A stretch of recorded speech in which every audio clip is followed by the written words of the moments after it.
Okay.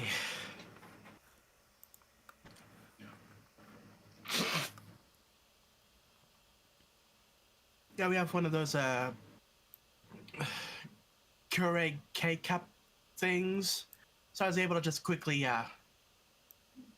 get a single cup of hot water to put the tea bags in.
If you're trying to lose belly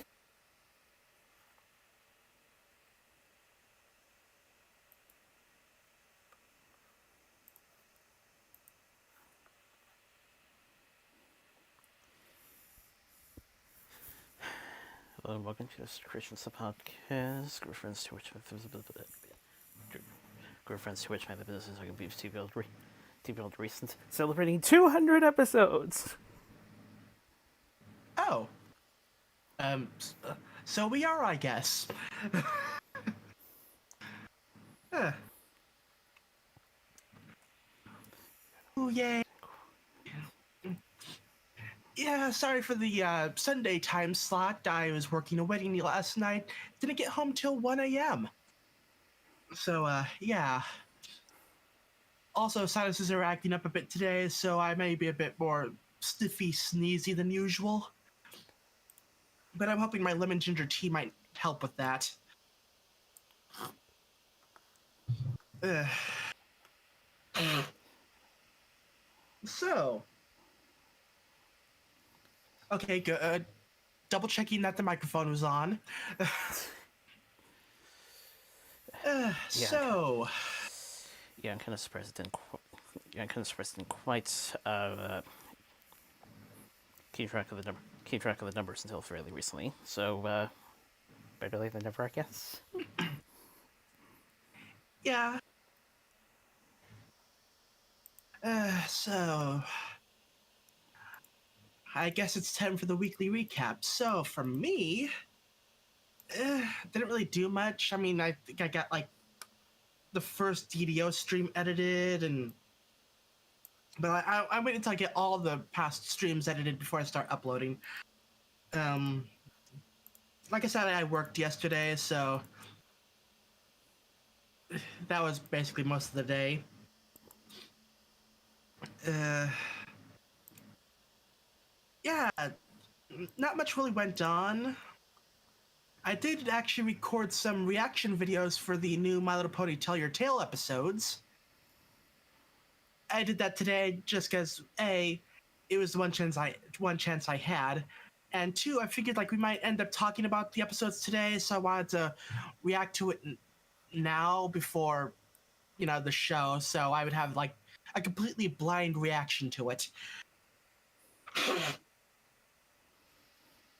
Because I just need to edit that and upload that. I'll probably toss together a temporary intro for it, yeah, like until I can actually make a proper one. But yeah. Other than that, yeah, not much really happened. Um, yeah. Hey, they can't all be eventful weeks. And as you can see, he's doing art this week. It's like I basically told him like, okay, yeah, you can do the video for this week because I haven't really had time to do anything. Like, haven't done any art, haven't done any gaming that I haven't already shown, and while I could just do a rerun, that feels like I'm cheating the audience, you know? Like, I would at least provide some fresh material. If I do a rerun, it's as a buffer after anything new.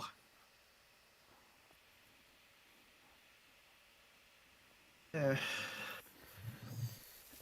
Such as last week when that was, or recently, I can't remember which, but definitely remember that was a filler.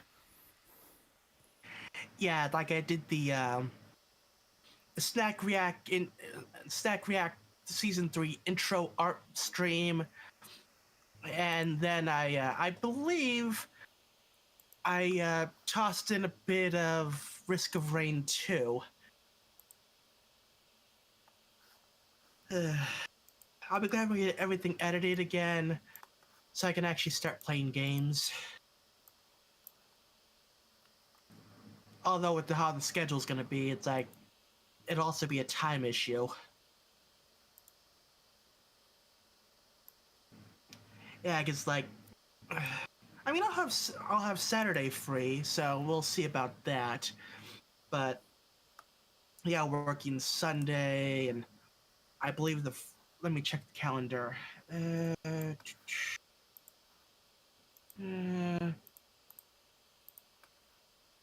oh, okay, yeah. The following weekend is nothing going on. It's the one after that that I'm going to be the uh, the 30th and the first that'll actually be over at my aunt's house sitting. I thought there were I thought there were less weeks than there actually were this month. Like, oh, okay, that's fine. Actually, kind of relieved that I actually kind of get a break in between busy weekends.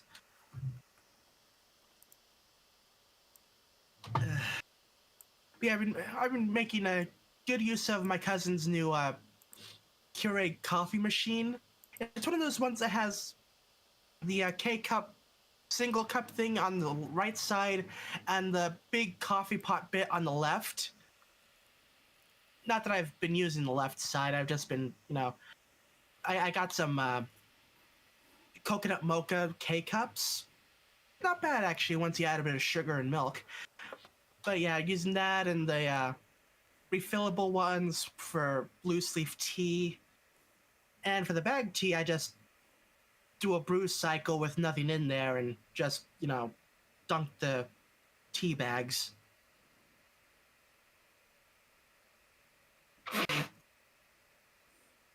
Oh, earbud fell out.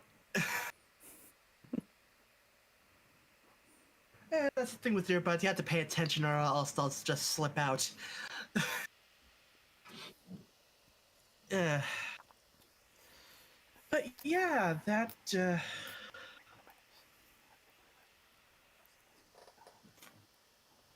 yeah, today was kind of so-so. Like I said, allergy issues and just general tiredness due to the late night last night. Though we did enjoy some nice crab legs, though. I'm thankful that they were still good, and like, it was nice.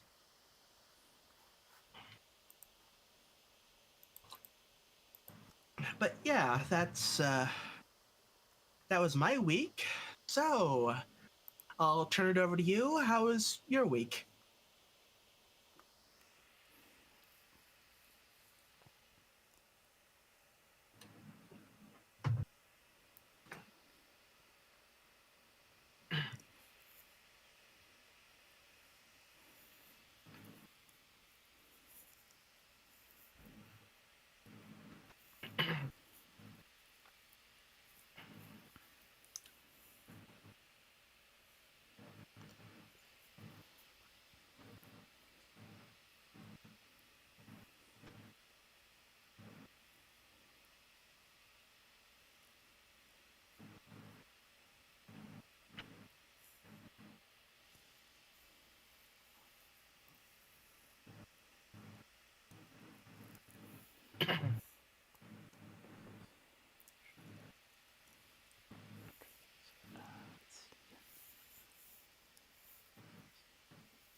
even the arguments warning about yesterday didn't quite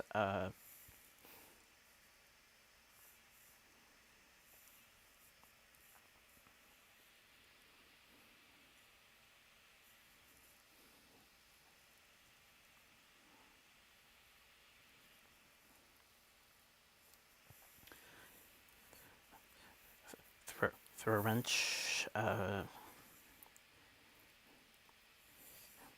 of let things let things back to how it normally normally goes with a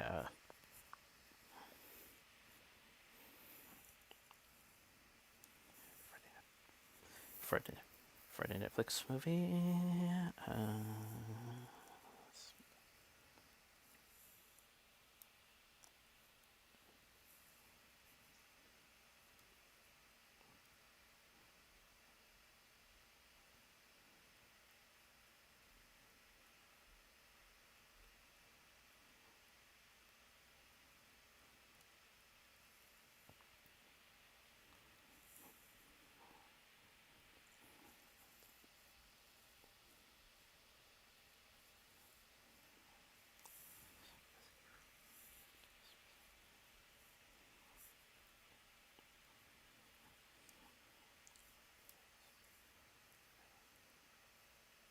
Friend of my dad's was over for a couple of days, so that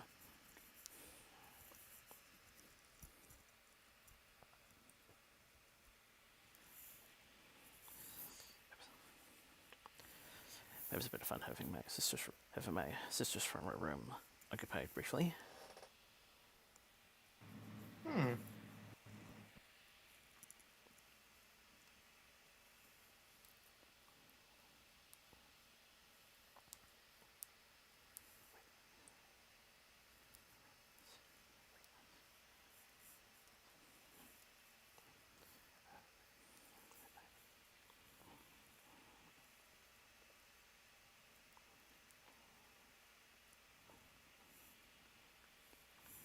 Night race on Saturday, which meant night race on Saturday, but because I don't have cable, it meant I had to second year in a row go to more online means.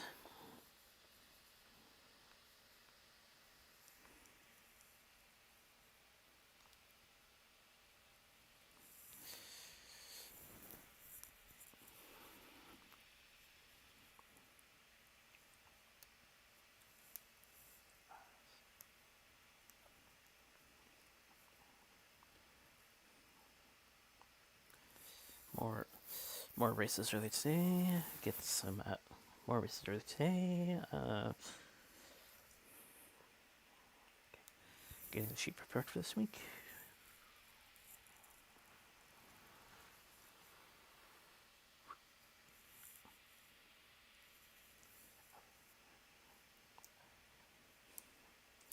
Oh yeah, haircut yesterday also.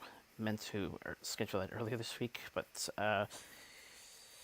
mom had some other things to do. So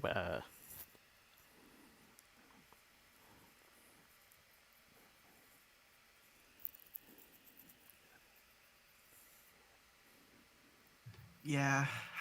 Honestly, I need to schedule one myself. Like, hair's starting to get long again.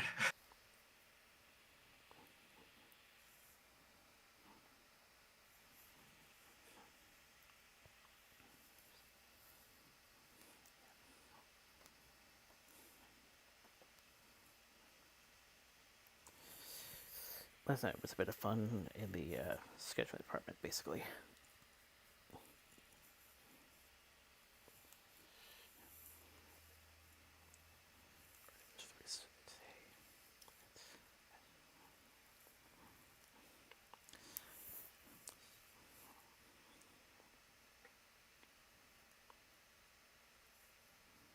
Had to talk with Dan for a bit. This next week could be a bit more.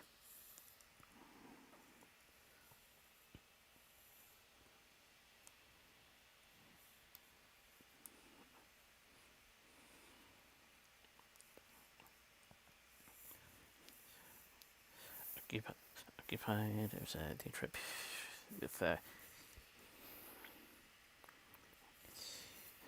he and I were planning to take sometime this coming week.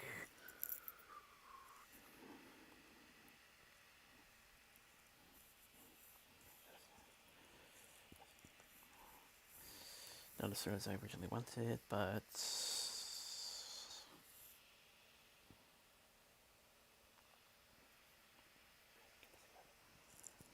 we're gonna see how things turn out, especially from a weather standpoint. Right.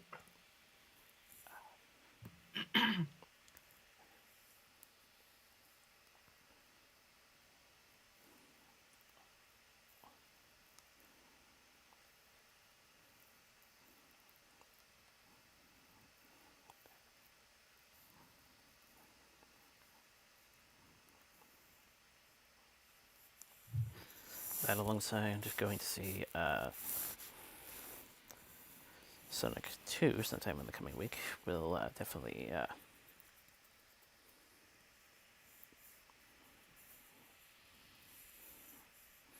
raise the bar a bit.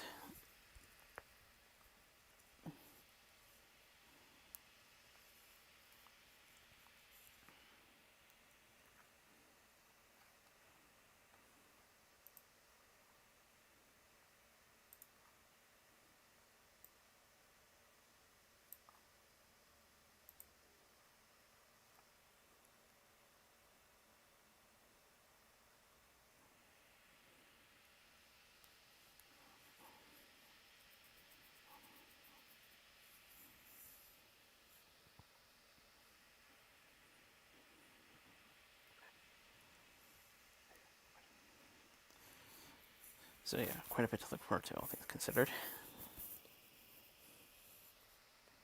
Hmm.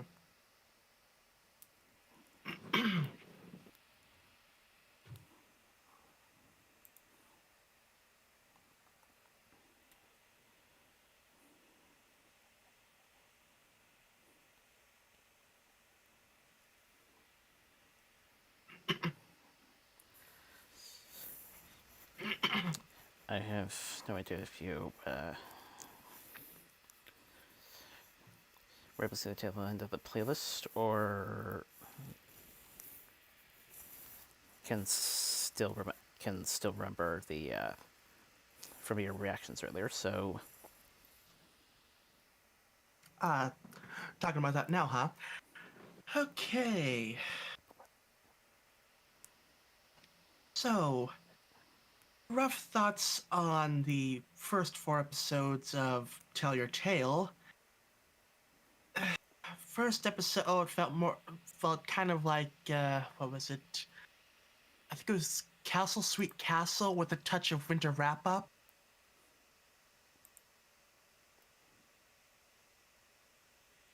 And honestly, it didn't really work for me. I mean, I don't know. I just didn't really enjoy it that much. Second episode, on the other hand, actually pretty good. Some nice world building.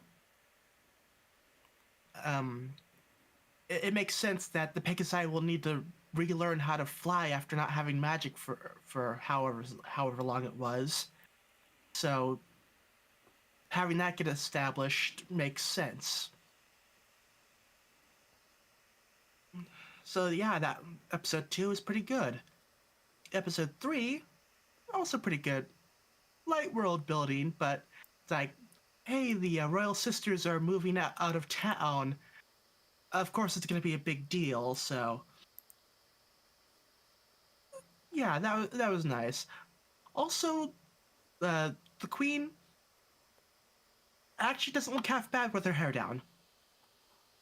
That's actually not a bad look for her. And episode 4, unfortunately for me, it was another dud. It, it just didn't really work for me. Just like the resolution, it's like, hey, we got you this stuff because you were using our stuff. We'd like it if you not use our stuff. And she's like, hey, I didn't like that stuff anyway. It's like, and the whole thing about being honest, but like, uh, I don't know. It didn't click with me. So far, a 50% success rate.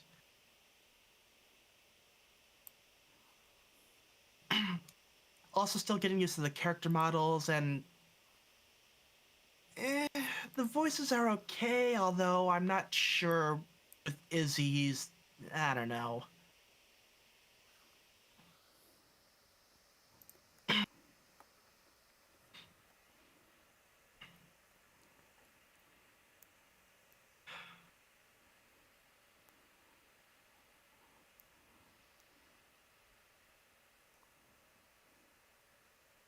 Yeah, I'm really annoyed that they did the whole, hey, here's these voices to introduce the characters,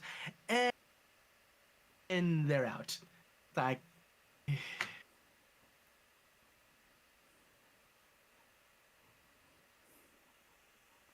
I mean, it'd be one thing if it was like, oh, start off with a series with voice actors for a while, and then do a big budget movie, and suddenly they switch the voice actors because it's a big movie. They want to have some big names attached. That would be annoying, but understandable from a industry standpoint. As much as I disagree with that practice, but doing it the other way around just. Uh, I'm sure when we have more time with them, it'll feel more natural, but I don't know.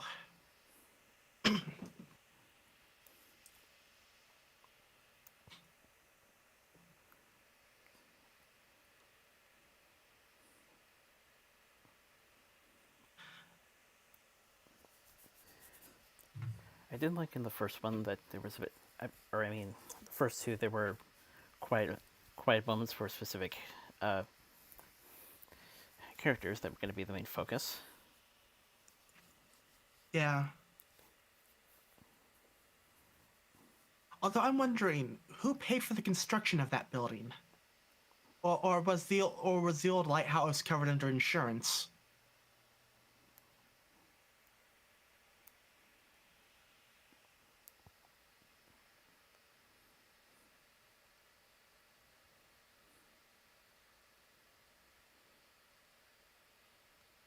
Like we don't know how like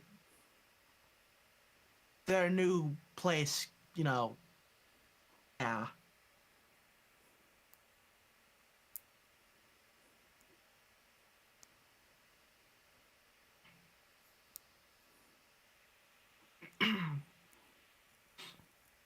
Maybe it'll get answered later on.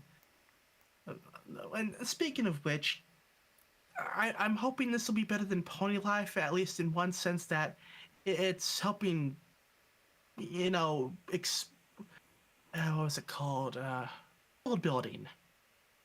Since this takes place actually, as far as we can tell, in the same universe as the movie, it, supposedly this is all canon, as opposed to Pony Life, which was like its own little thing. So hopefully there'll be some interesting world building over the next. I believe there's 70, not 70, 66 more episodes.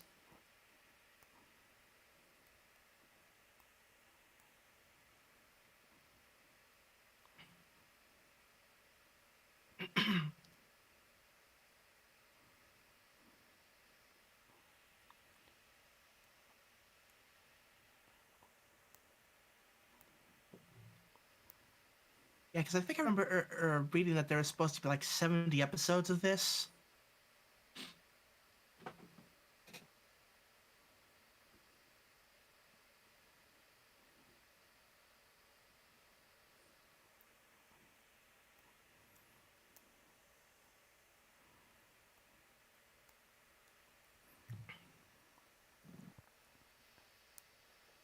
But yeah, I honestly, I just want this to turn out better than Pony Life did.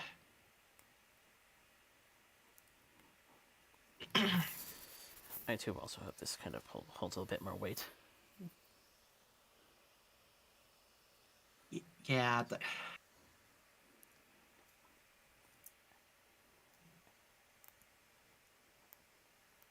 Yeah, it's like the unfortunate thing with having such a great show as a base with Friendship is Magic is like now we expect a certain standard of quality. And yeah, I'm sorry, Pony Life just did not meet that standard.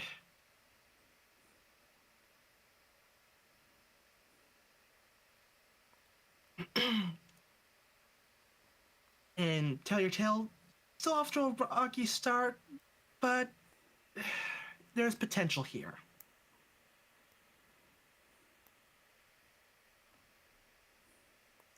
And I wanted to see it reach that potential. I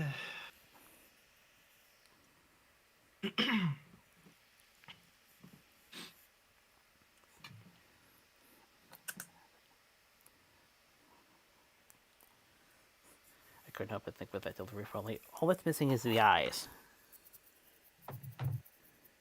Yeah.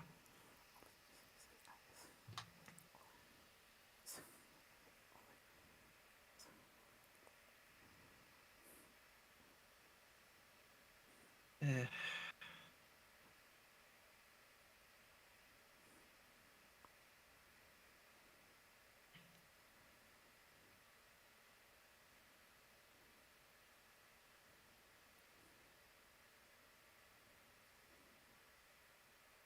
but yeah, we'll see how that goes.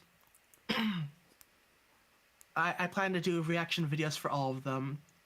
Like, the reaction videos themselves are probably gonna be on the shorter end of things since episodes are only 5 minutes long. So like 7 to 10 minute little reaction videos.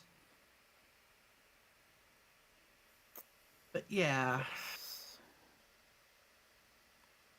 hopefully I can get those rolled out this week. I just need to like put together that little intro bit and like a disclaimer like yeah, this is a reaction video for entertainment purposes only and not meant to be like the first viewing of the subject material. If you haven't watched already, please watch the original and then come back afterwards.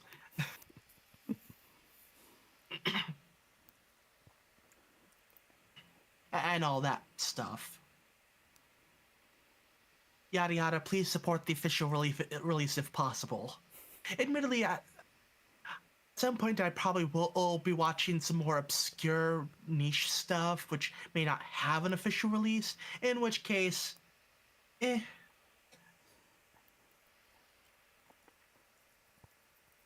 Like there's this one obscure anime I was thinking of watching. And it's like I only heard about it from reading the crossover fan fiction. So it's like, yeah, like no one's heard of this thing. It doesn't even have a wiki page. Uh, but that, like I said, that's kind of like a edge case. Like, yeah, this is so obscure. No one's likely to complain about me posting this.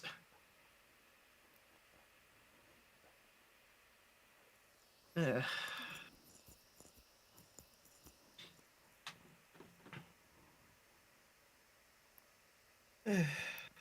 so, what were your thoughts on? I was gonna say Pony Life, but I mean Tell Your Tale. It's like, uh,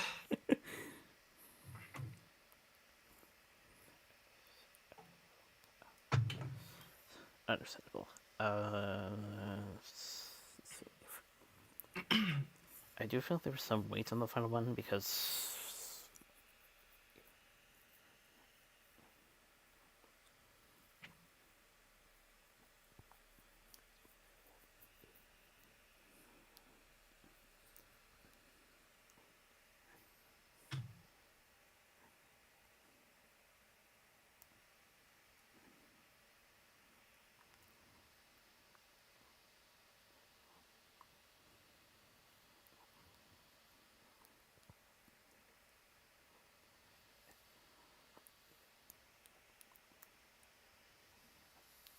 I don't know about you, but I kind of felt a bit of character development for Izzy in the fourth one.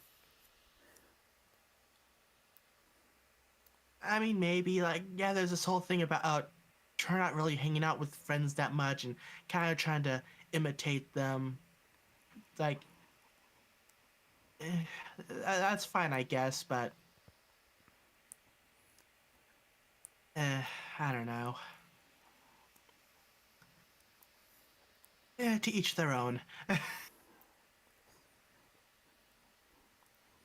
feel as though it's a bit of a step from previously known absent-mindedness to slightly more understandable. I suppose so.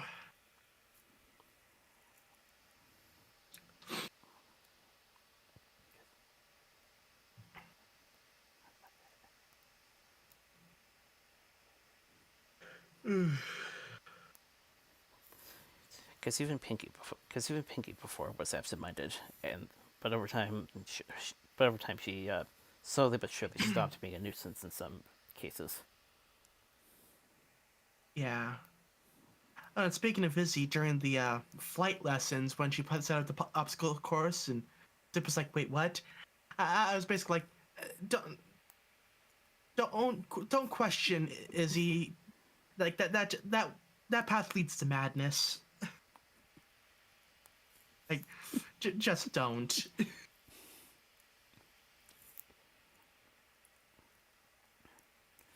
Ah, yes, Generation 5 version of It's Pinkie Pie, don't question it. Basically.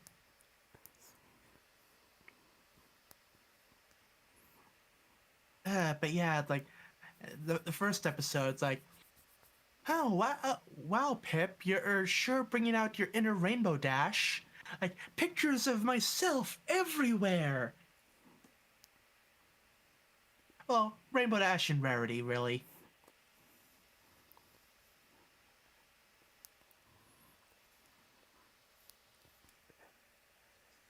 And I guess Izzy made a pancake serving robot. Like what? How? I mean, I know technology is more advanced at this point, but it's like, what?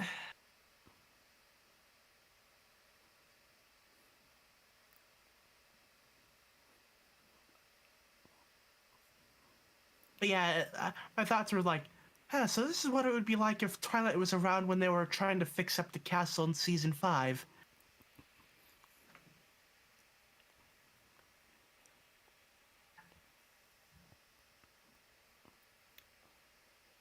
With a slight bit of winter wrap up and trying to organize them all.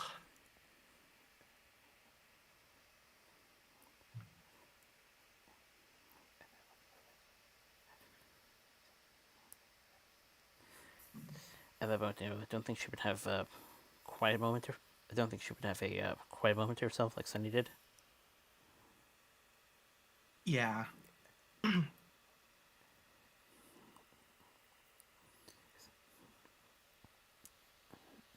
Because in this case, she's still technically new to this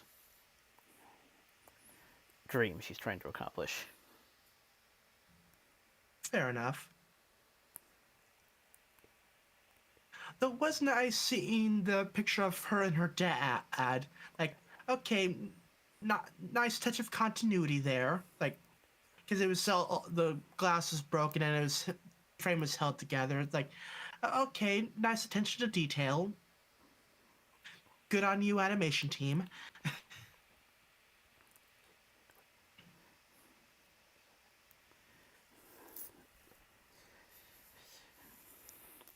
Yes, that also brought a smile to my face. Good to see that there was much that was salvaged. Yeah.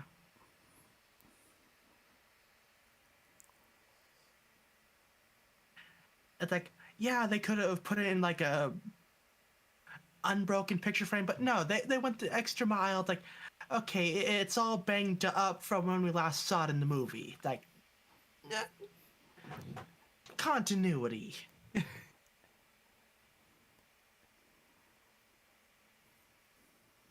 even if a new picture frame could have been easily explained away as just, oh yeah, she got a new picture frame.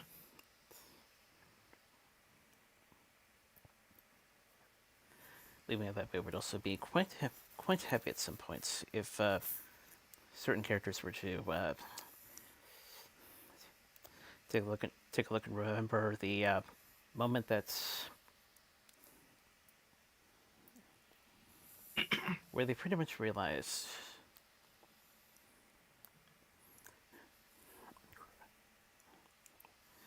core of this whole quest. Yeah.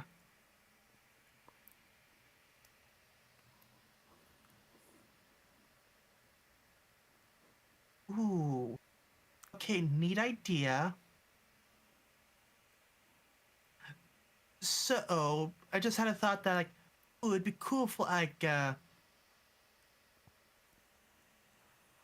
the people in charge of, like, all the different factions, like, after the whole, like, oh, if only we could all work together, and, after the whole lighthouse got destroyed and everything, like, ah, well, she returned magic to Equestria, like, hey, do you think we don't, like, come together, pitch it in to build her new place?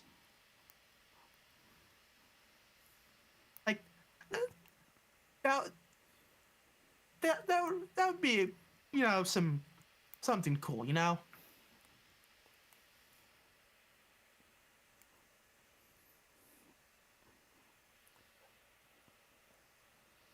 Uh,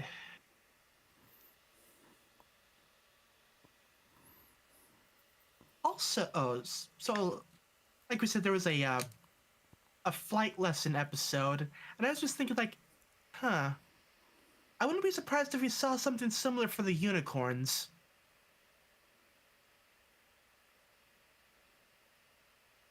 Because I imagine in unicorns trying to relearn magic would be even trickier. Because with Pegasi, that's pretty direct. It's like flying, not much. I mean, yeah, it's complicated, but it's basic, really, compared to all the different things unicorns can do.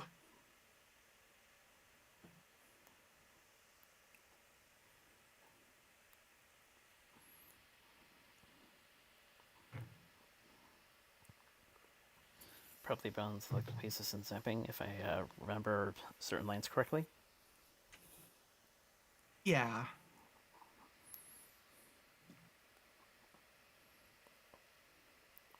Although, who would actually teach them? Because, like, I mean, at least with Zip, she had practice with the big fan in the basement.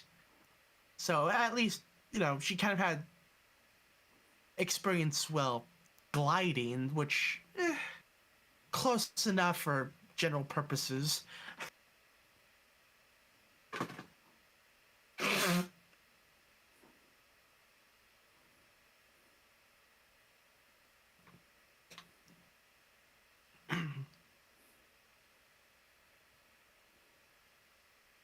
Although the complexity of magic, I wouldn't be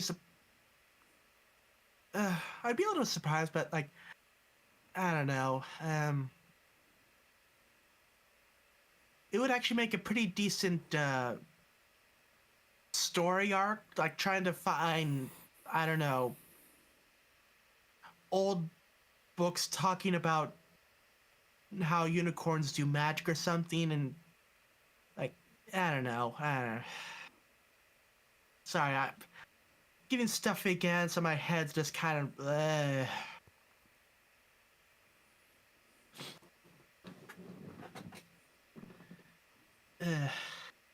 Can't think well when I'm stuffy.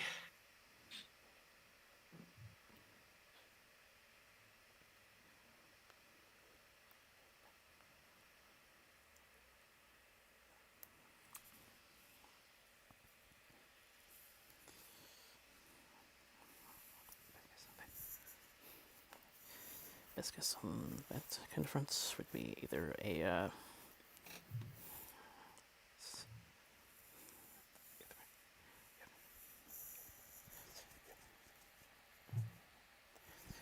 The other that was fixing the maritime main transit, or alphabetical. Yeah.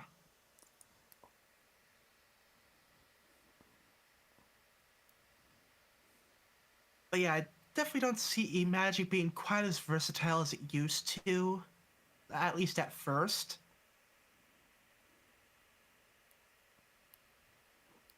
Because, yeah, definitely the whole starting from scratch thing, basically. It's like, yeah, probably not a lot of complex magic gonna be happening for a while.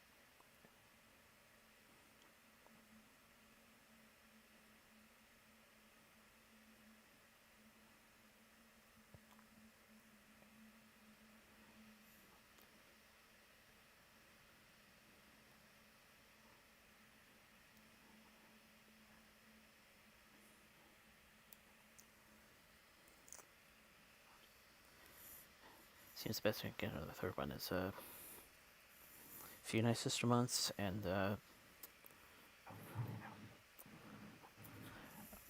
hopefully they won't be as bombastic next time something like this, something this simple comes about.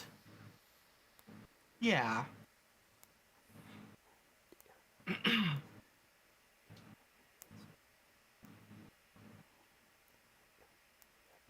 It was fun though. I did get a lot of big party and parade flashbacks with those balloons. Yeah.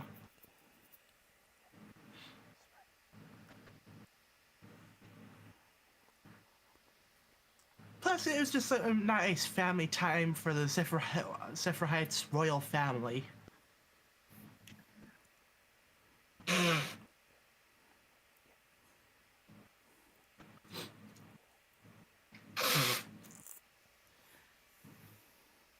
Pretty much.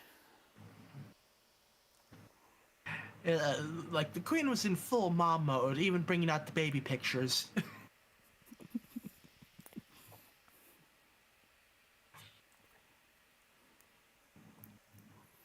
Which I definitely remember Twitter freaking out over, at least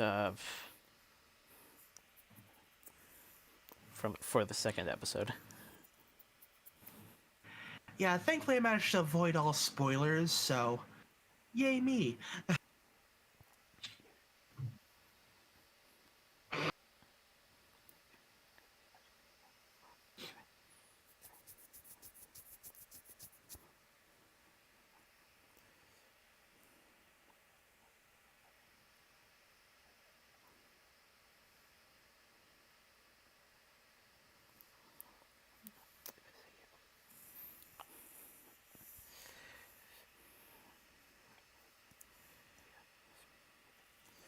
Yeah, I think that's the only taste I can think of. Otherwise,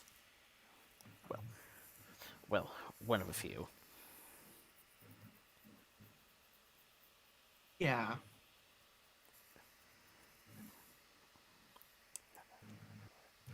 None of them were bigger. None of them were bigger bombastic, all things considered.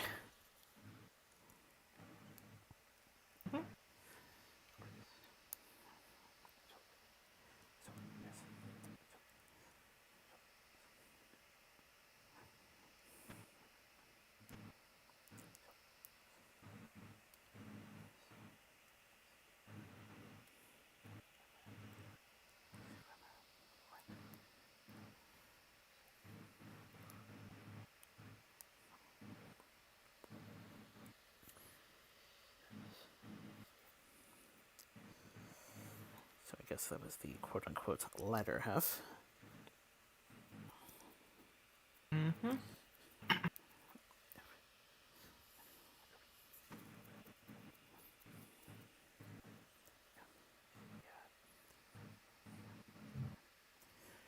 Now we're going to the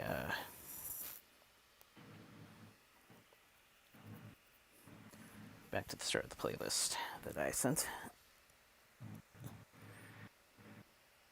Yep. The Seventh Brother, Rescue at Midnight Castle. I mean, Tiny Heroes.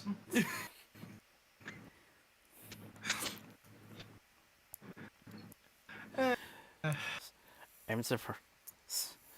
I'm surprised I didn't get that while I was watching. I was tempted to make a Castlevania joke.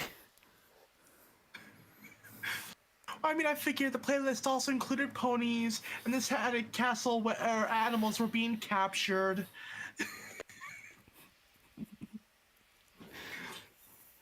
It's only felt natural.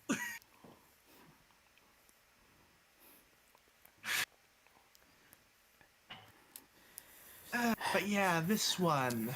I swear I gotta see that. I swear I gotta start watching G1 eventually.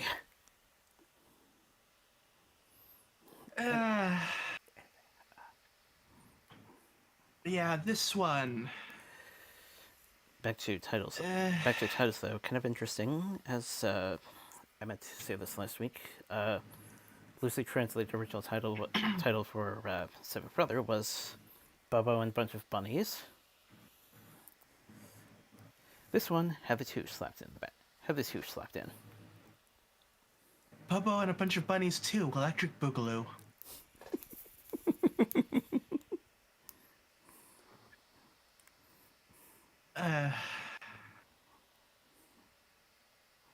But yeah, just starting off, this definitely feels like it came down with a case of direct-to-video-itis, as I swear the animation quality took a dip. It's like Andy's face alone is like, oh god, what happened to your face? Yeah.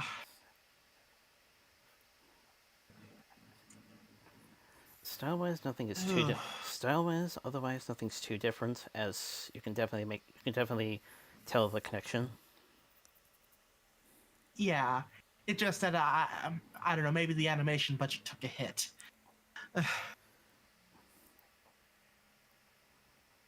Yeah, it's like something about it just doesn't like feel right. But yeah, this movie, okay, I'll be honest.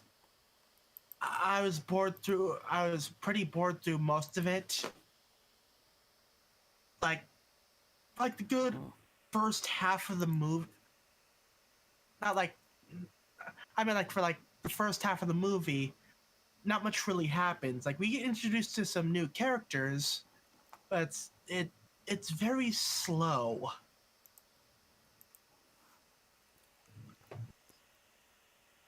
Basic premise is a Mr. Abaddon hires some guys to capture all the forest animals. We don't know why. We never learn why. Like he does say, like, okay, don't harm the animals, but we literally know nothing about him. And they tease that, like, oh, Two speculations of mine. Either that's something for government, as this time we see this time one of the humans is a park ranger. yeah.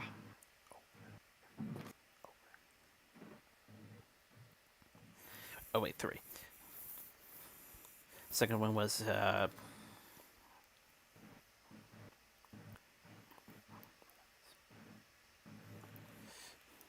harmless relocation. Third,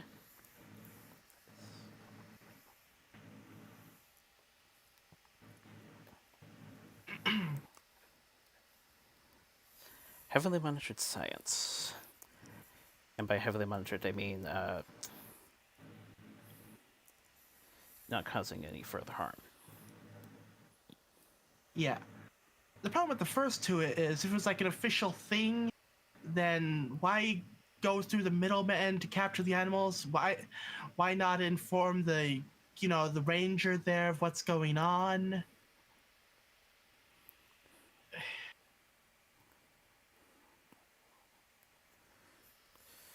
Further to this too, time crunch. Maybe. And like they tease it like, oh yeah, his whole deal. That's something to be told in another story. But as far as I can tell, this is the last part of the story. Like, I guess they were trying to set up a sequel tease that never really got fulfilled. Yeah, it especially hurts when you dig further into the distributor and yeah, certainly the big boys aren't the only ones that have been in been in legal trouble. Yeah.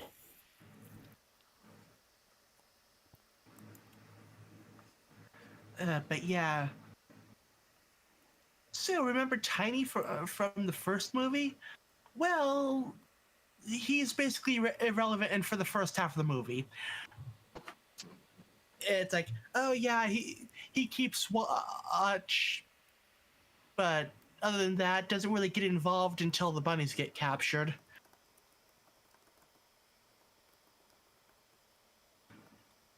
And it's like,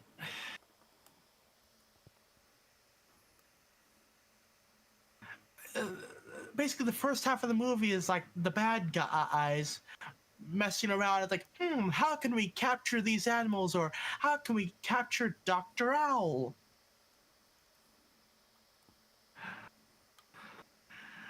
Because I guess Dr. Owl is the guardian of the forest.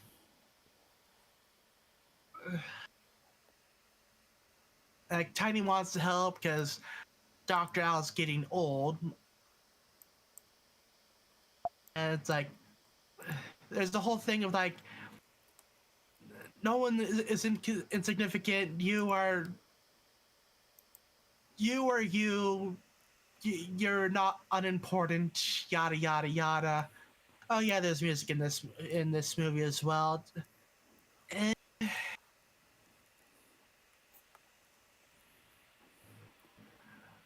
but yeah, Tiny goes, rescues the bunnies and Dr. Owl. There's some weasels there that get distracted for a while. Even in the final portion of the movie, I was feeling bored.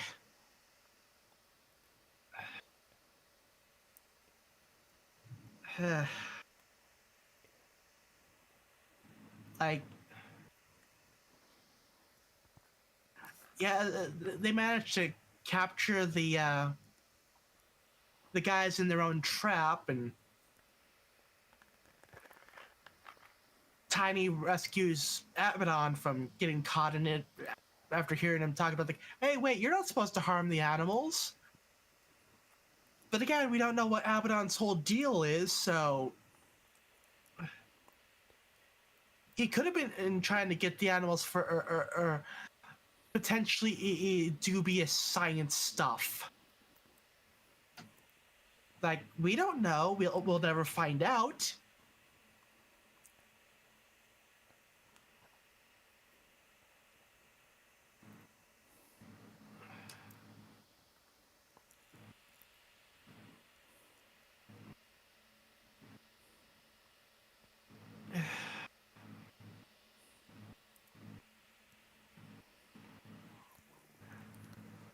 Like, what else? So remember that bunny that likes to eat a lot? He pulled a Winnie the Pooh and got stuck in the hole. Like, he should really let off the honey.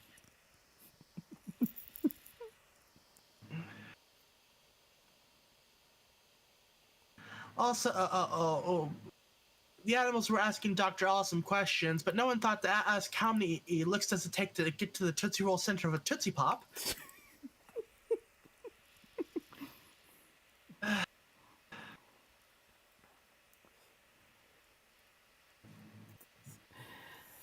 I got the joke even if you couldn't quite finish it during our watch. Yeah, I kind of botched the execution and during the watch due to brain stuffiness.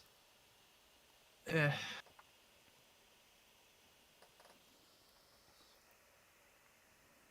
but yeah, I mean, good on the grandfather was pretty good. Like he was aware, like, yeah, something's going on with these guys. I'm gonna keep an eye on them, but I guess they did it. The guys did a thing. It's like, oh no, something happened. Come with me, girl. We need to exit the scene. Dog, stay here. You'll be relevant later.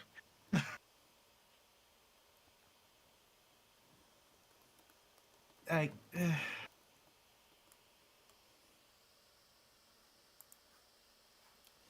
There we go. I don't know.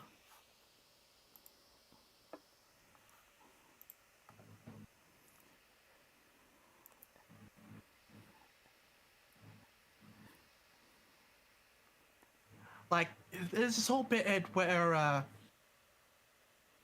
Annie and this hawk that's also in this movie to help out. It's like, oh yeah, these weasels work for this guy because they're fed this nice meat. Here, have this nice meat. Eat. Stay distracted for a while. Like, eh. Soon enough, they're back to their normal stuff anyway.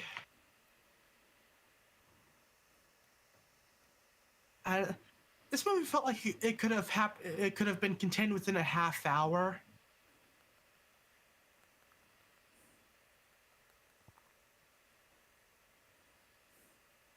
Oh, Ellsworth was the mouse. Oh, okay. Yeah, there's a mouse involved too. Like he was acting as bait or something. Which is who Al gave the whole "no one's insignificant" speech to. But it's like, yeah, the rabbits actually tried to stage a rescue mission on their own, and they basically got to the finish line before they got cornered.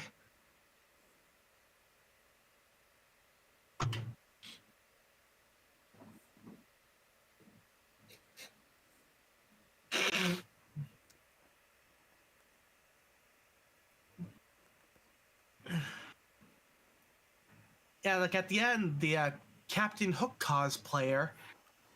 Seriously, look at the guy. It's like he's at the point where it's like, you know what? Screw this.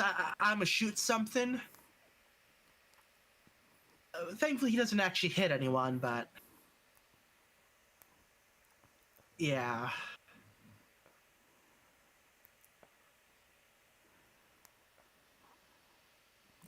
Well, of course patience can run thin.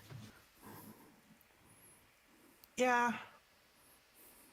And there's like infighting between Captain Hook and his assistant. Like, as uh, I think the main bad guy's name was Boris. I think. I don't really care. But yeah, apparently, like he doesn't listen to the assistant, and it's like, yeah, it's this whole infighting between them, and uh,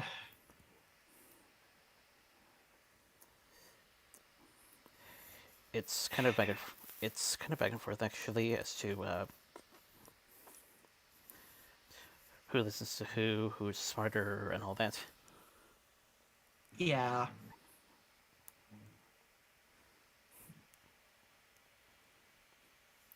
And it's super.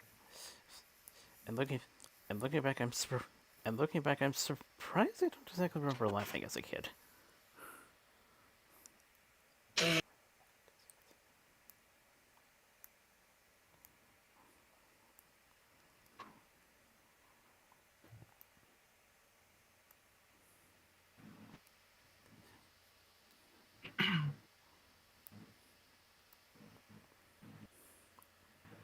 But yeah. And for it, I just didn't find this one as interesting as the original movie. Just it just felt really padded and drawn out.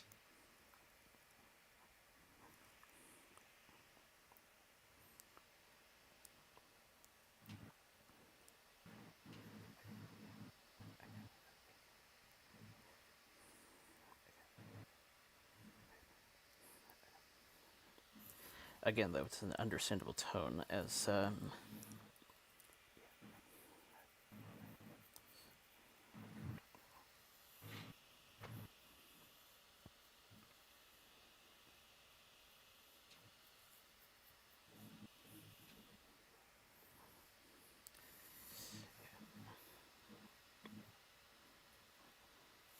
yeah, I'm so surprised this can happen to a lot of this can happen to certain youngins, but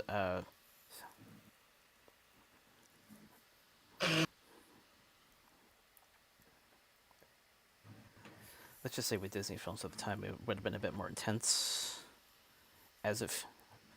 But these films are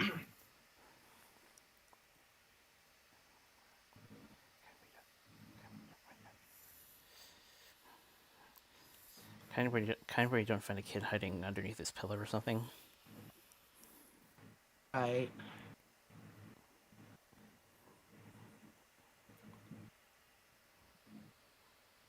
But yeah, it's like, and also like the character time management. Like, we follow the bad guys for a decent chunk of the film. Tiny himself, like, yeah, he's there at the start, but he's basically a background character until the last third of the film. The bunnies, they get their, like I said, they get their own little subplot trying to rescue Dr. Owl, but they're immediately captured. And it's like, I don't know. Whereas the first movie had a decent amount of balanced focus between all the characters, this one just felt like, eh, I don't know. I'm not sure like the right wording for this, but it's like,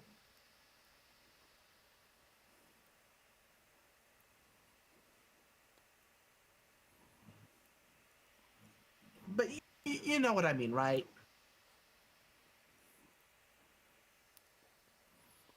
Like the movie couldn't really figure out who it wanted to focus on.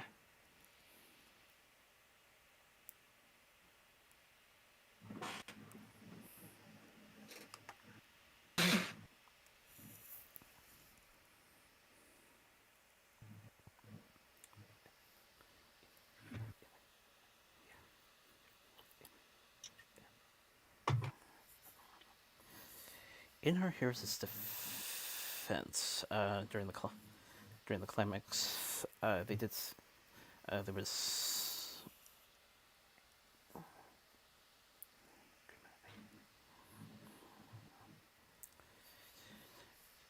Good amount of thinking, including a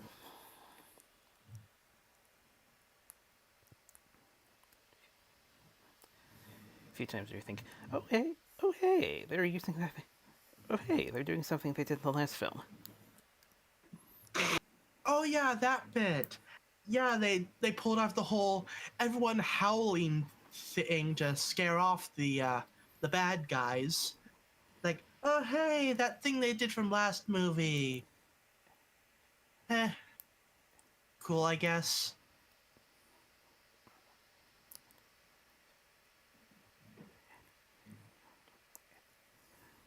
And again, some bats just happen to be conveniently sleeping in there. Yeah.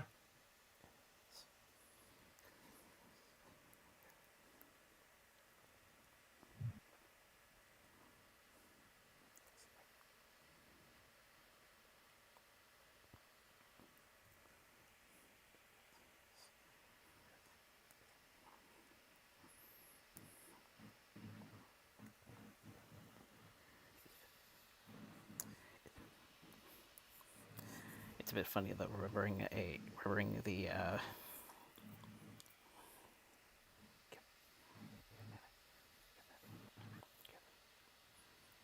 get the image previously that basically brought awareness to the brought awareness to the first one on my end.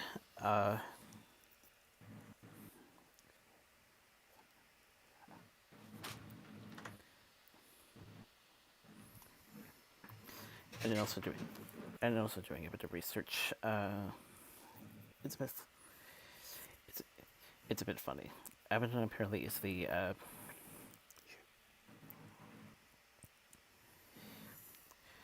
Jewish text for Satan. Oh, I knew that much. It's like, I wonder what Abaddon's deal is. I mean, with a name like that, surely it's gonna be something. That's also part of why I made the whole Rescue at Midnight Castle thing. Like, oh, Abaddon, surely there's some dark magic involved.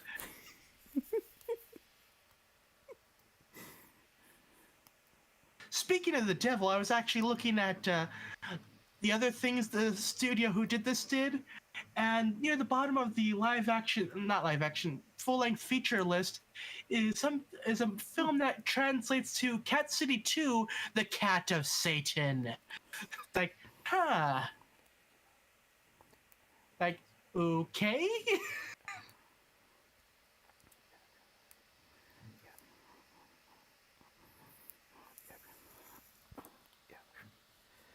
Yeah, apparently the company was semi-religious, potentially Mormon, given that they were based in Utah.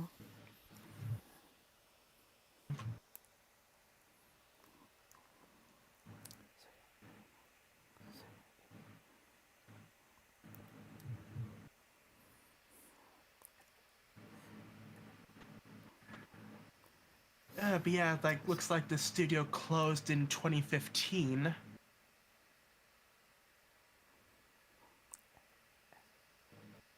I'm, of course, looking at the original Hungarian studio.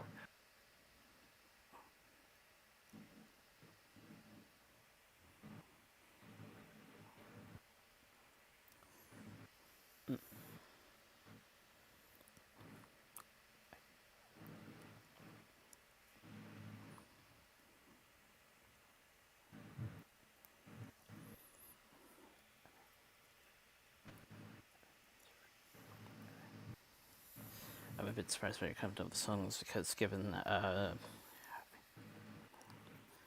things were in the last one, I would have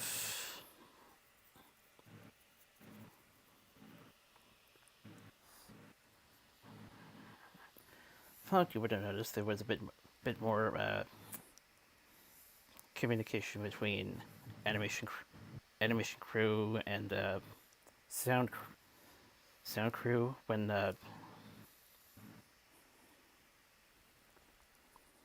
working on the songs, because it does look like there's attempts at lip syncing towards the. Maybe. Don't forget, my head's just not exactly fully in the game today, so I guess I didn't really notice.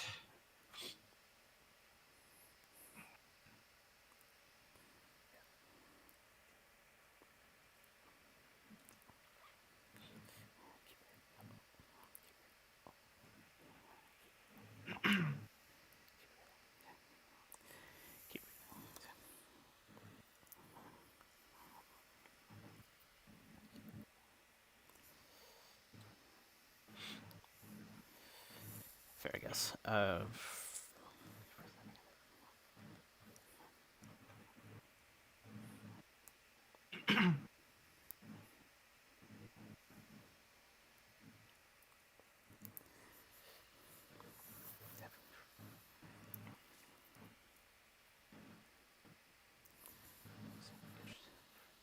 Interestingly, this should probably be my earliest memory of hearing part of the Mr. Nice Guy debacle.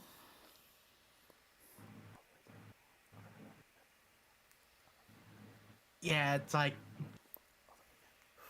going under the name Mr. Nice Guy. It's like, okay, yeah, sure, that might work on a child, but a park ranger, it's like, yeah, he ain't buying that. It's like, that's trying too hard.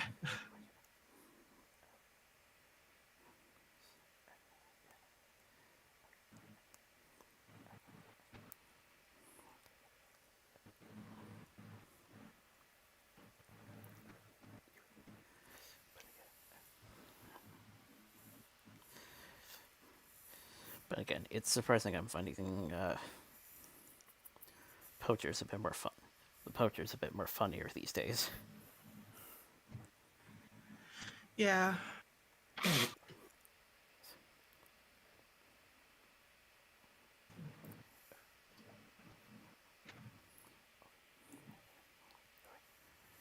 Though I should point out, never quite heard of the Alice Cooper song until, again, that guy I mentioned. Right.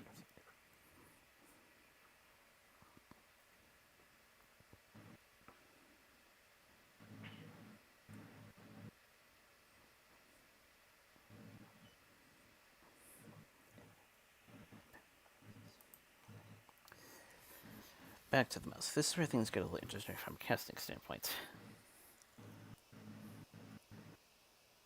Ew.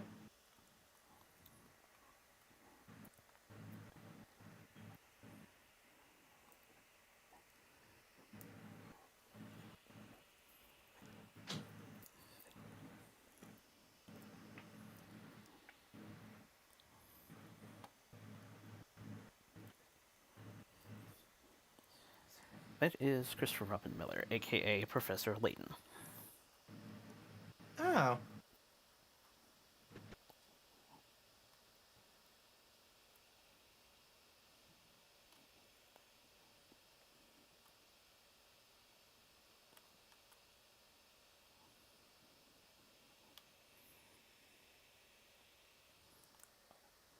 Although, obviously, prior to that particular casting, according to the resume, Hmm.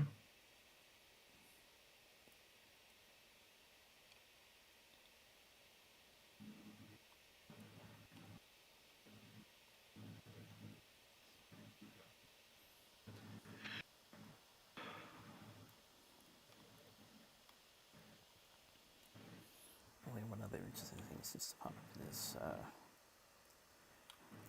resume.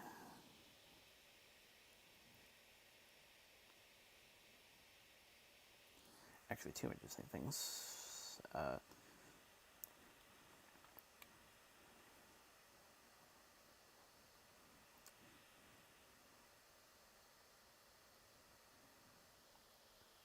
2014 version of the Swan Princess.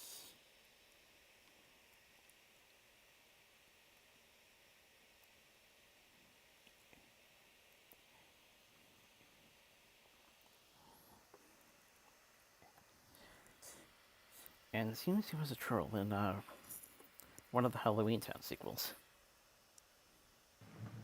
Huh.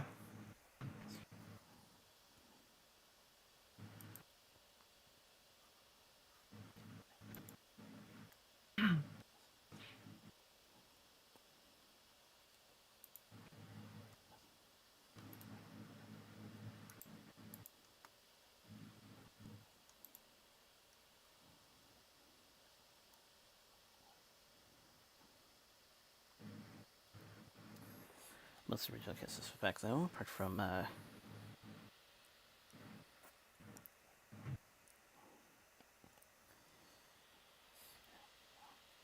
Angie, and apparently Angie is apparently she has another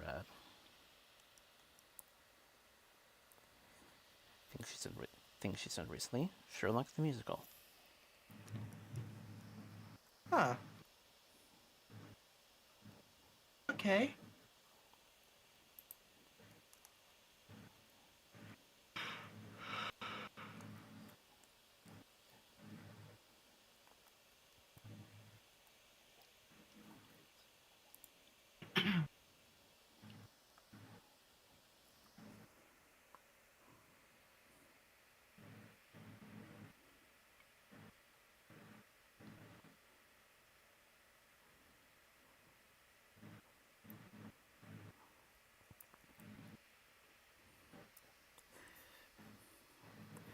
Magpie's actually a bit more useful this time around.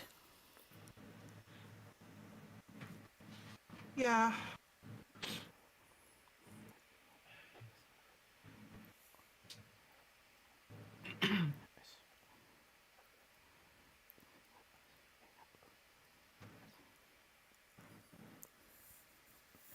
Seriously, seriously, the most I can remember of her from the first one is her being a little misinterpret. Yeah.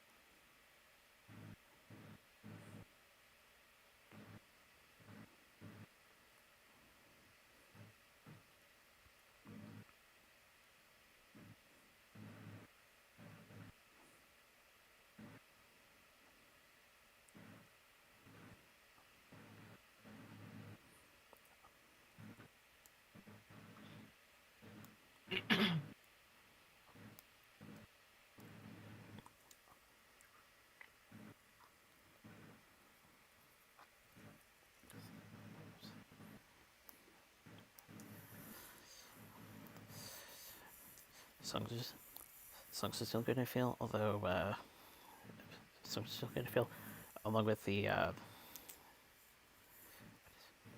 what I said earlier about the possibility of better communication between sound and animation crews. Yeah.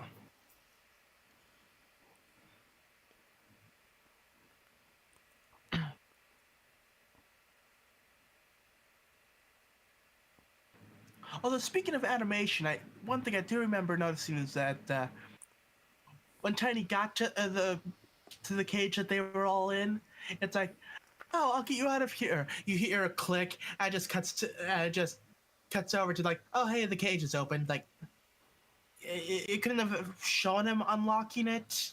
It was just like, click. Oh, here we go.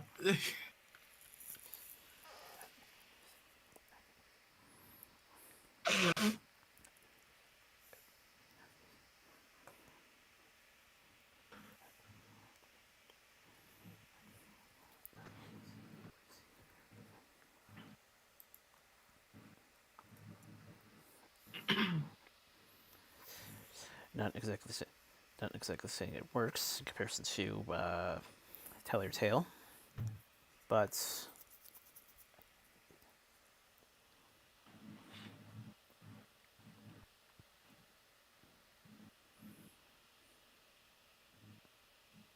Yeah.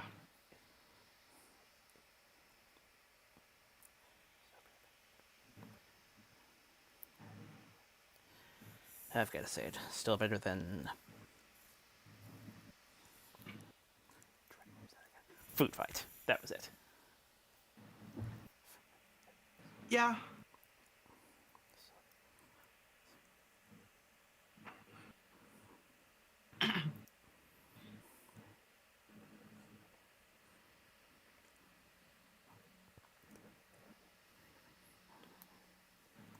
Going back to the guy that I mentioned, I feel that the I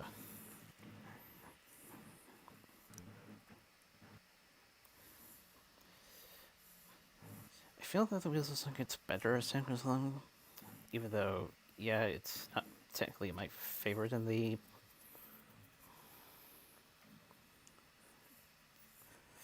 What did you get?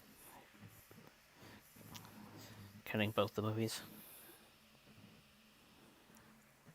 Yeah.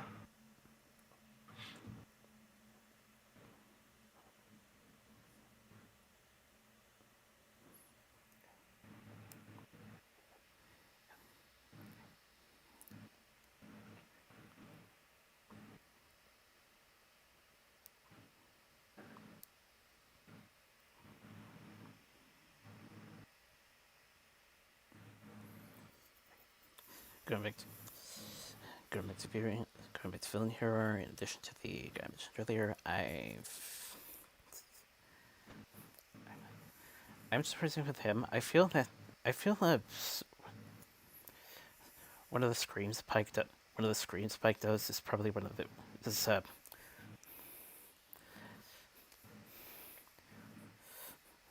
almost up there with Distant Drums Wilhelm and Goofy. Huh. Specifically, when he sees them escaping.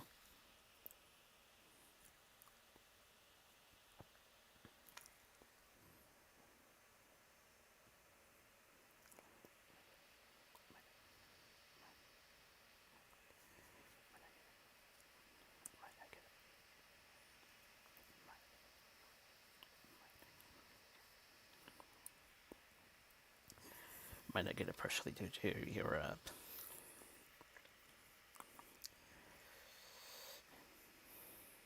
stuffiness, but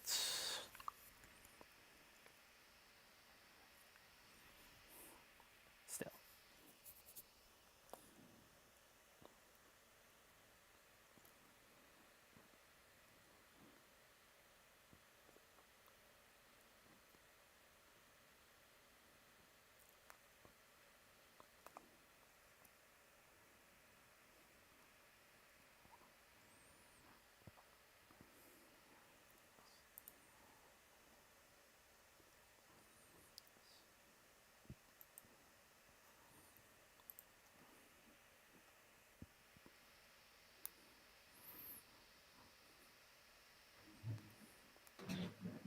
Sorry for the silence. I was kind of having a bit of a sneezing fit. I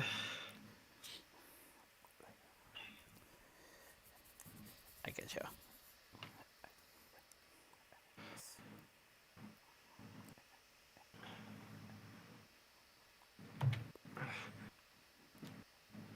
And this is with me. This is with me. This is me with all the allergy medication.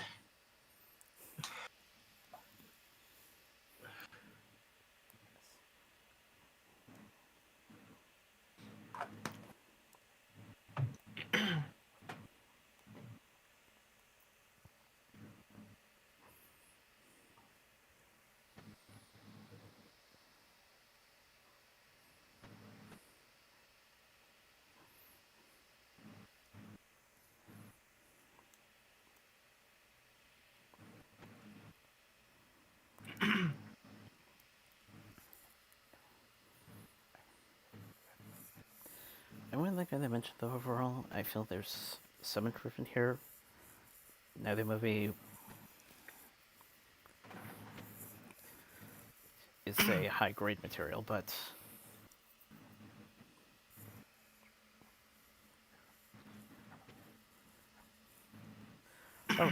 harmless enough, especially if your kids are an age where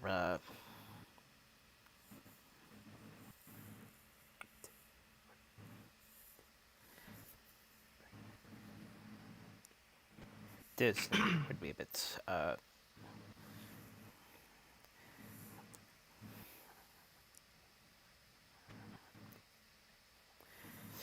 Disney would basically result in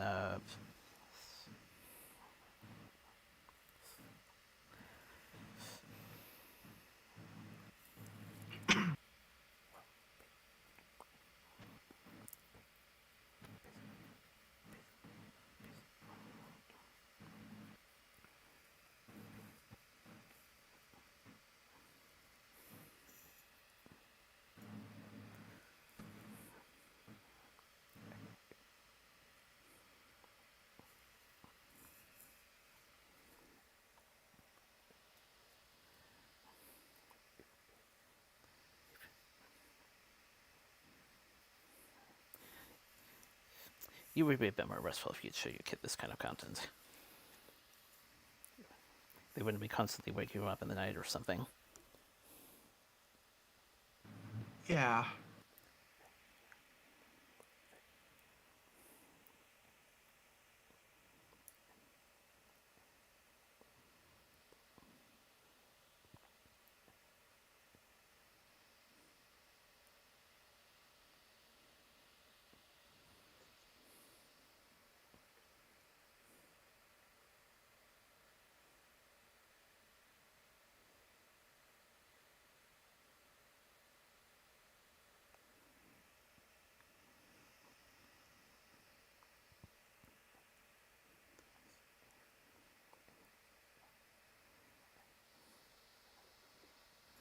there's also like values behind the products, so that's also a plus. Yeah.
Partially already machine. I also this is about fact checking on a few checking on certain ones to make sure that they weren't just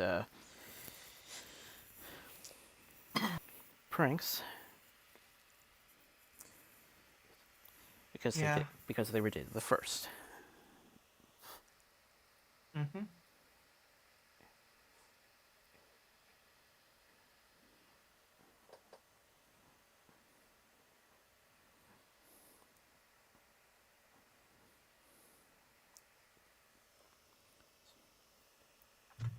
One of these would be Samuel Jackson and Uma Thurman to be cast in Kill Room.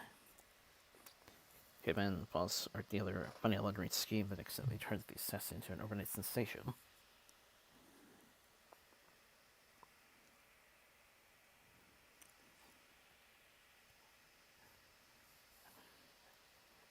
Hmm.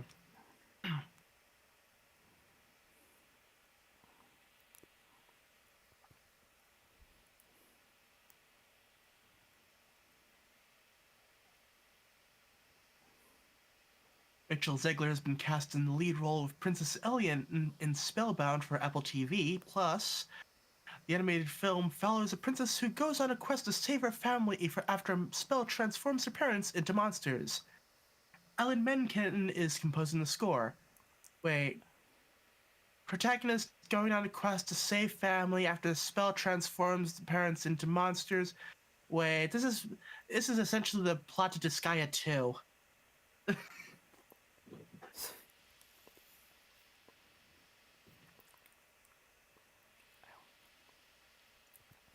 I almost thought you were going to say Brave for a moment. No, I haven't watched that yet. The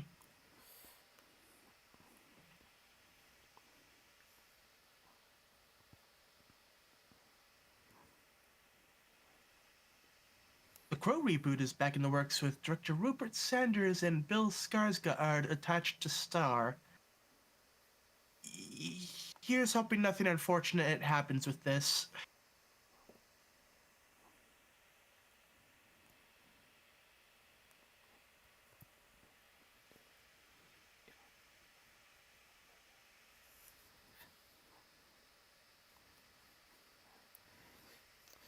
If anything, pieces could probably be a bit slower than most.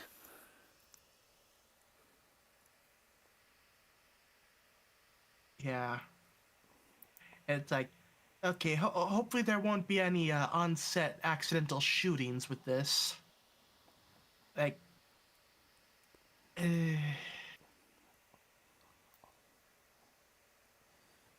because I remember, like, yeah, that's something that happened semi-recently, and that happened during the first Crow movie. I was like, ooh.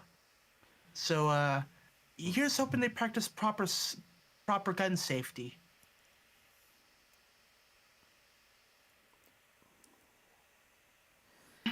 Getting back to the previous one, first time I've heard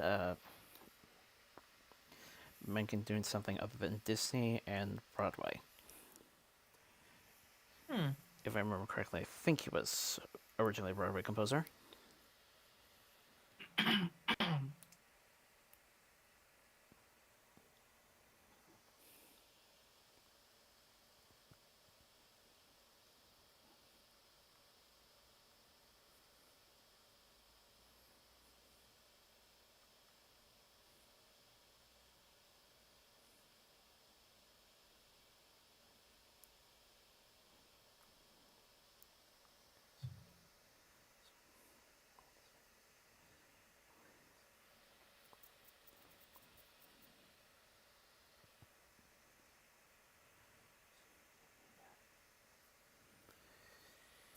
Seems despite ratings, the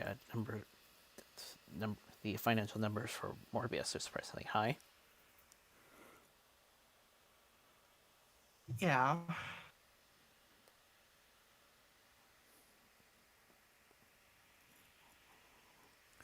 Probably not expecting Endgame here, but still. Fair enough.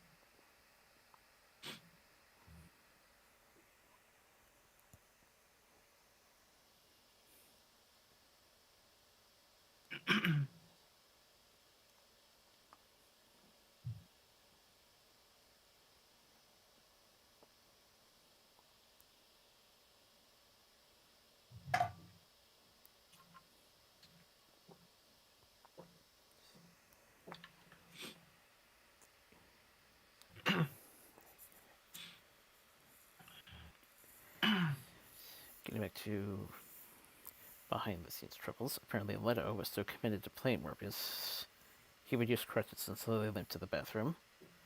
Breaks, however, began taking so long they were slowing down filming, so compromise made for him to use a wheelchair.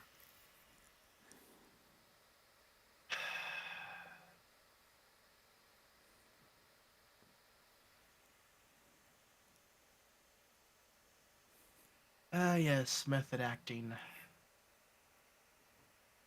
Oof.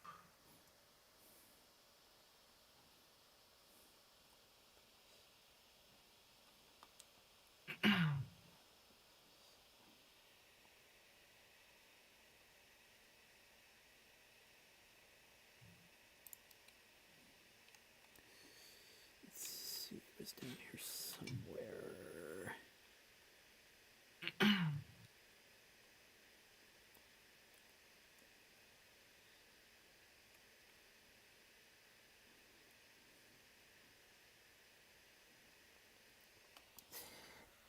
Yeah, speaking of that type of acting, Mads Mikkelsen ranted about it, apparently. Yep.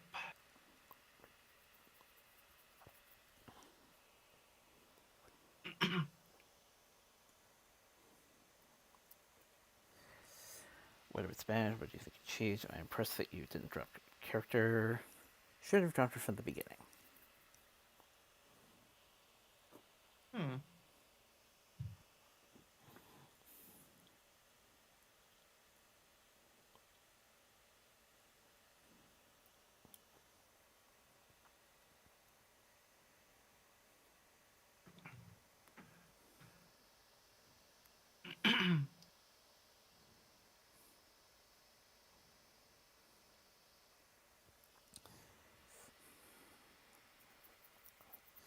Much better note. According to Sambo, Moon Knight premiere was watched by 1.8 million US households in the first 5 days, surpassing WandaVision and Hawkeye. Not bad.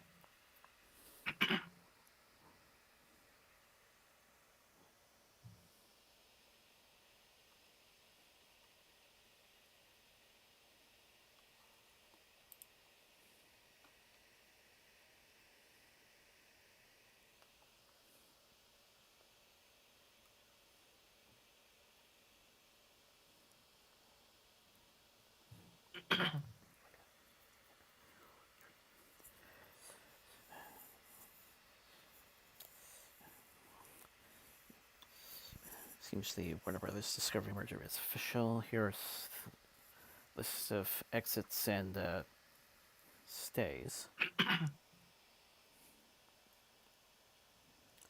Jason Kalar and Sarnoff, HVMX Chief Andy Forcell exited. Toby Emmerich is staying.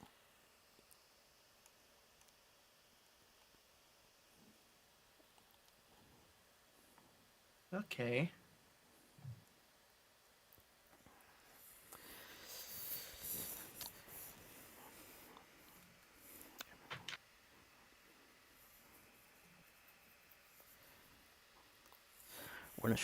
Warner Shuddy history is a little troubling, but I'm just hoping that.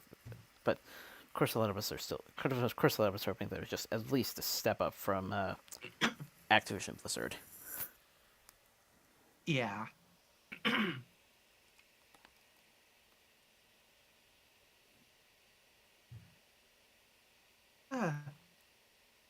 So you mentioned Activision. Speaking of gaming, Return to Monkey Island has been announced with the original creator developing the game. Like, okay, that's cool. Like, yeah, point and click adventures are a little old school, but they're nice from time to time. Like a few years back, they rebooted King's Quest. That was cool.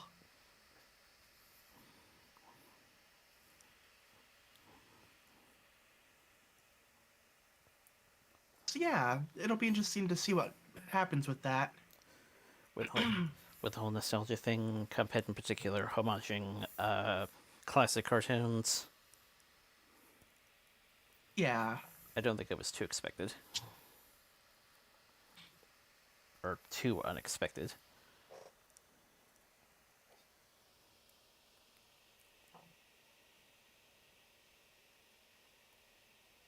Oh my god.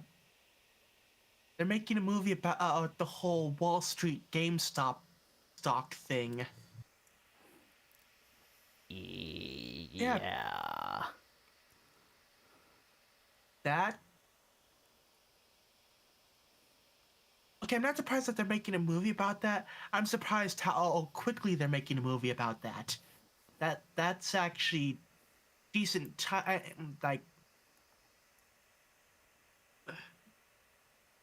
the turnaround for that, like that's rather quick. I mean,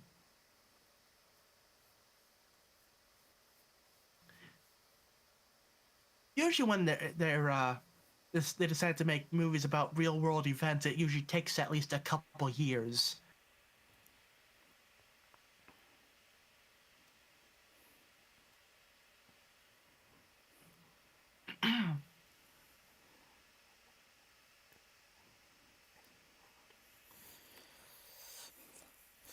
I need kind of know what you mean. I need to see Dark Waters due to the Anne Hathaway casting, but yeah, apparently the story behind that has been going on for quite a bit. Early new millennium at Yeah. best.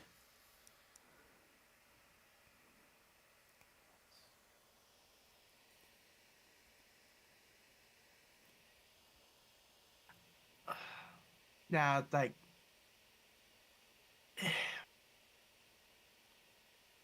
I wonder how, like, the direction they'll take the movie. If it'll be like, I don't know. It could be one of those, oh no, how dare these people do this stuff against, like, the corporate rich people kind of thing, you know?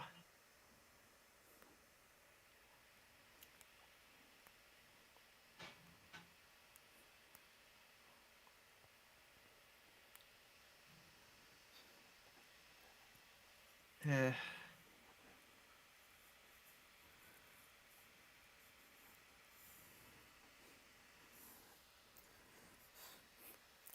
but yeah, but we'll see what what they're what they say about what the movie's gonna really be about, like the plots, not synopsis, summary, thingy where I gave you a brief description of the movie.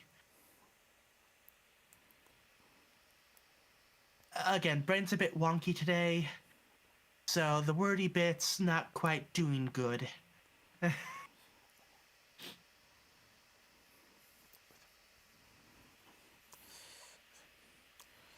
the previous statement, I'm surprised they didn't go after a certain present, which must not be named.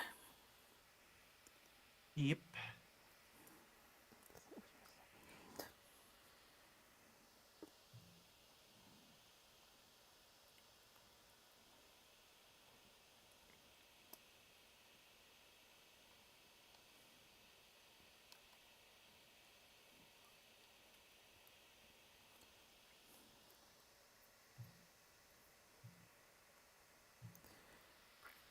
So apparently Chris Pratt is officially signed on to voice Garfield.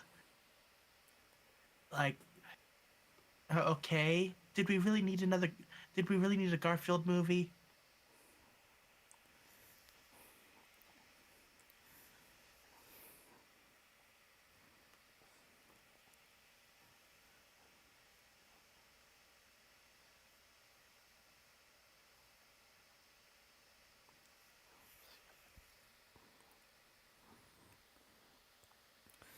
Oh, apparently they reposted it because apparently this was reported. Apparently, the sources reported it way back in on November 1st. So never mind.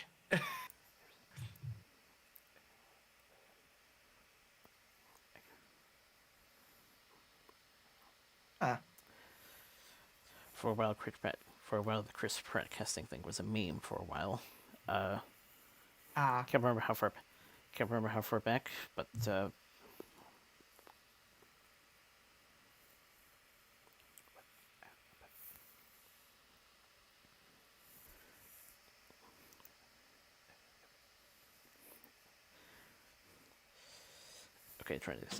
trying to think straight. They were talking. Okay, trying to straight. I think the Garfield songs were first. Then there was a Mario announcement. Then a meme. And then Garfield confirmation.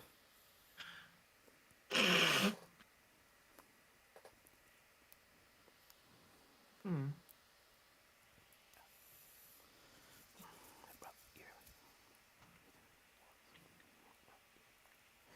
Either way, it's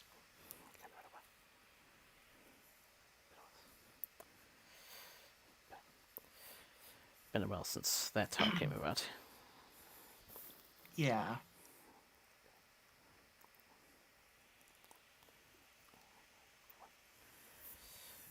For one thing, of course, people are gonna see how he compares to Murray. On the second part, wondering if the director's improved from Chicken Little. Mm-hmm.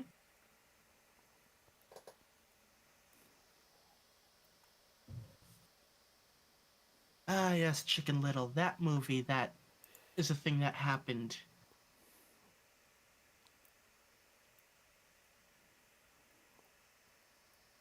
Like, I wonder if more people know of Chicken Little as a summon from Kingdom Hearts and as a character from its own movie.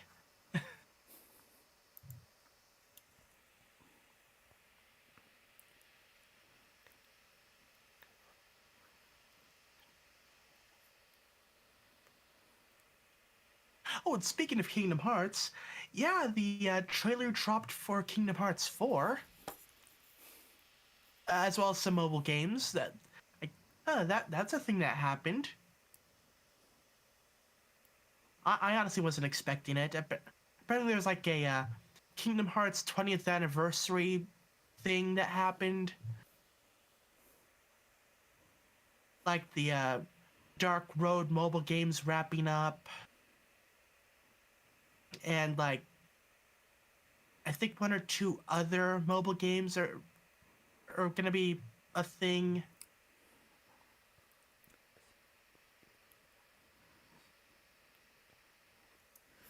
I believe the new titles was Missing Link. Ah, yes, Missing Link. Yeah.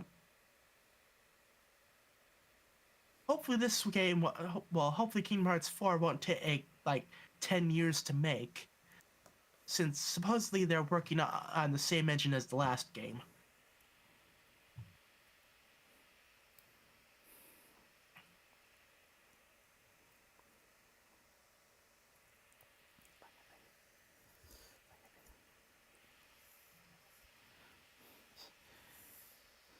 It's funny. I know there was hype before we finally get large hype before we finally get way before we finally get it, but didn't think it was that old. Yeah. Also, I think part of the developmental issues KH3 had was that Tetsuya Nomura was like had his attention split between KH3 and Final Fantasy, what would become Final Fantasy 14, 14 15. Ugh. Then they basically told him like, oh okay, you know what? Go back to your playground. We'll get another guy to work on 15.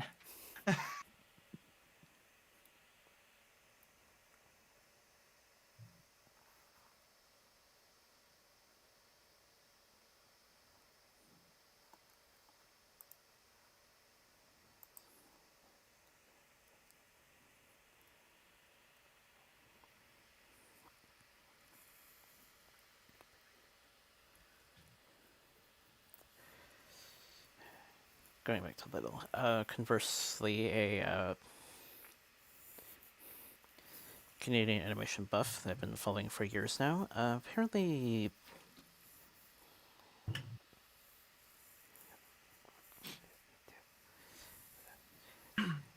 did a video saying that in some ways the film saved the company. Huh. Yes, it was a bit of a rocky start, especially from full CG, full CG, no Pixar.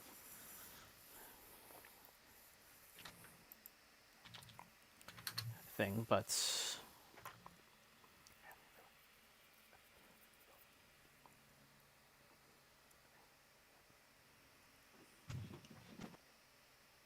apparently it was a stepping stone into getting them.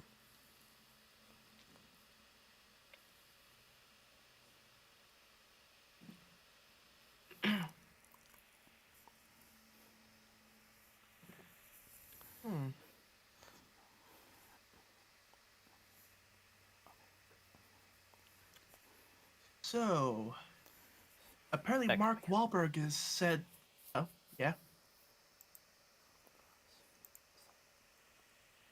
Stepping stone into getting them back up again. Ah.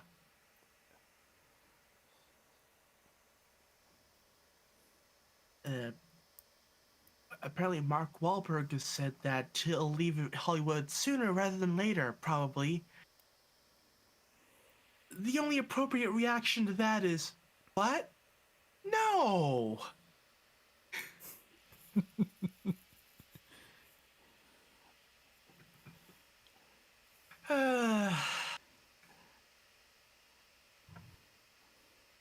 I had to. Hard to tell at this point whether Stu is the pause button or something else coming. Hmm.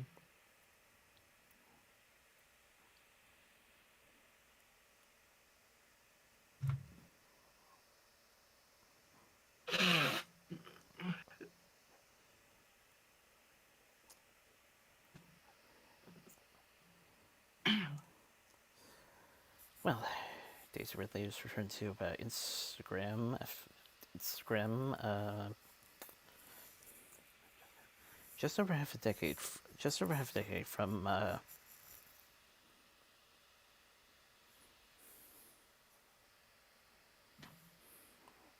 when she had deleted due to abuse, and that was before The Last Jedi.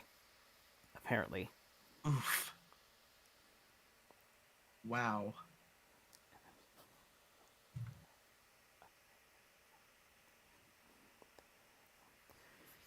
Thankfully, from what I'm seeing, things seem to have calmed down a bit. So Well, that's good.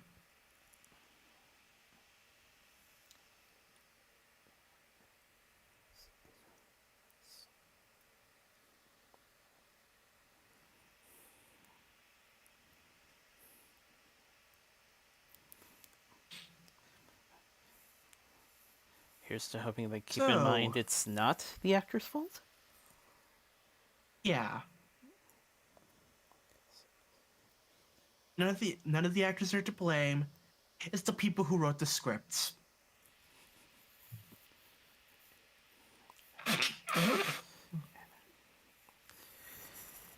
Not even Kiddison could save them, apparently.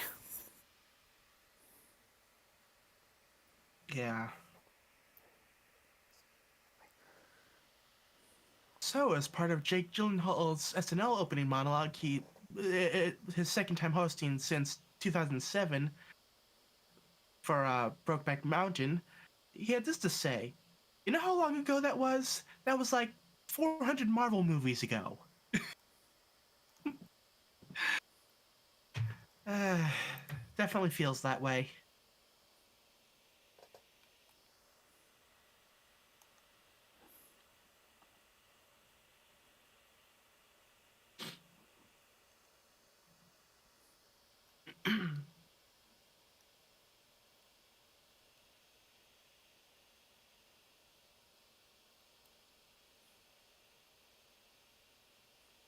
So, for a bit of gaming news, Dragon Ball Xenoverse 2 is getting even more DLC in the form of basically black-haired Ultra Instinct Goku, or Goku Ultra Instinct Sign. Because, yeah, Xenoverse 2, the game that just refuses to die. Like, seriously, that game's been out for how long now? Let me Google. Xenoverse 2, that was October 2016. Wow. I mean, props to them for continuing to produce more content for the game. Second one, obviously, can certainly remember watching a countdown that came before that talked about the original Xenoverse. Yeah. Xenoverse games are pretty fun.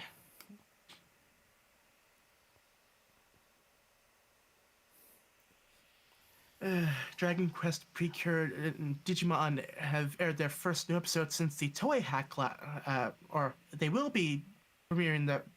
They will be airing the first new episode since the hack next week. Uh,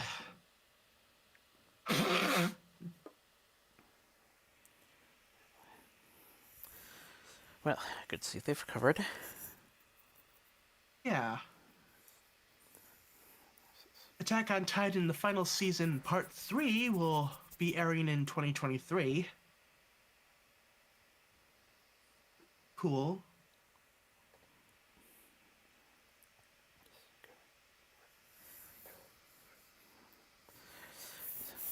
Going back to the universe, one more comments. Kind of prefer Frost Demons over simply Fraser Race. Yeah.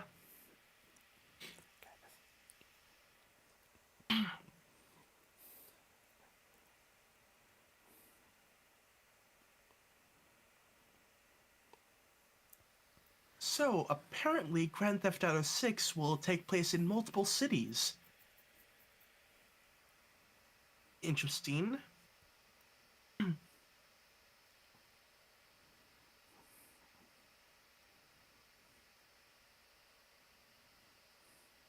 Like, I was thinking about like how something like that would work, and my idea was something along the lines of, you know how MMOs tend to have like, all right, Grand Theft Auto 6 is a single player game, or supposedly it's going to be a single player game. Like, I see so much more content from GTA Online than GTA 5. Uh,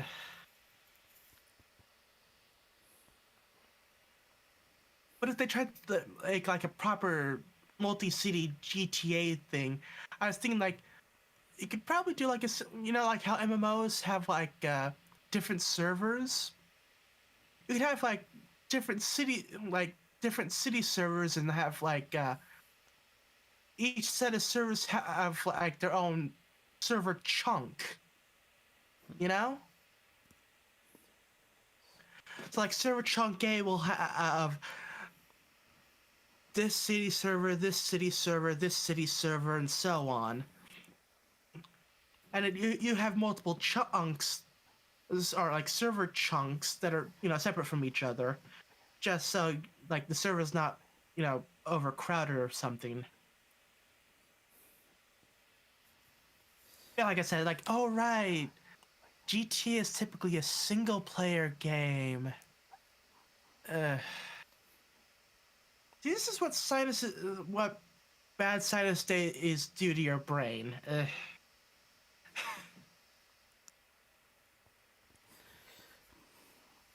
Took me a while to get what you were getting on, because at first I thought, wait, are you saying they should go to the classic Final Fantasy method of multiple discs? No. But then I was like, oh, like there are servers in Minecraft. Okay, to be fair, I think my mind went in that direction, and because earlier today I was watching a video by the Spiffing Brit where he basically ruined one of the Final Fantasy XIV server's economies. Very fun video. A whole thing with like his home server was like a primarily PvP focused server, so no one was doing all the crafting stuff. So he traveled to like one of the other servers where people were crafting, so he could buy the stuff pretty cheap, then sell it for an inflated price on the PvP server where no one was producing those goods. Of course, now that video's out there, everyone's gonna start doing that, and oof. That's like, well, the floodgates have opened.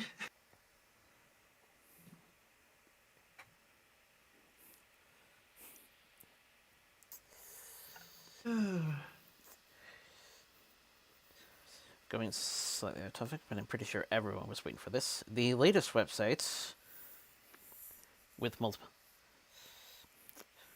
users to be working on an edit button is Twitter. Huh. Nice. Not quite sure if it's have no idea if it's a backwards have no idea if it'll be a backwards compatible function, so I can make necessary so that certain edits can be made, but at long last. Watch, it'll be a monkey paw situation. Yes, you can edit your posts, but only for like the first 5 minutes after you post it.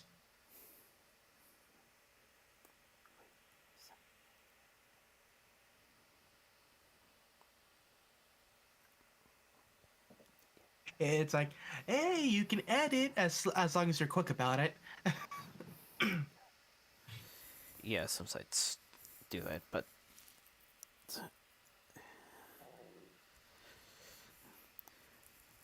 that point will take that point, of course, takes some getting used to, but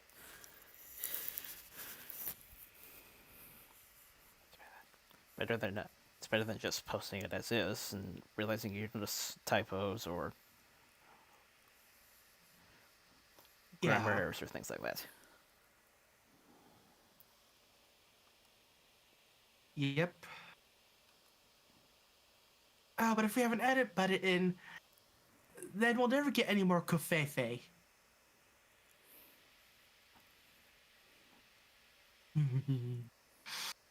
I'd forgotten about that, but with the mention of like misspelled Twitter posts, like, oh yeah, that was a thing that happened a couple years ago.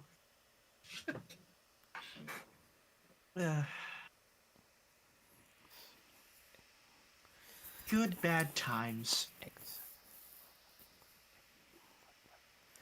Well, with intentional exceptions, of course. Yeah. So the Sonic the Hedgehog director wants to make a Super Smash Brothers movie. Like, ooh, good luck with that.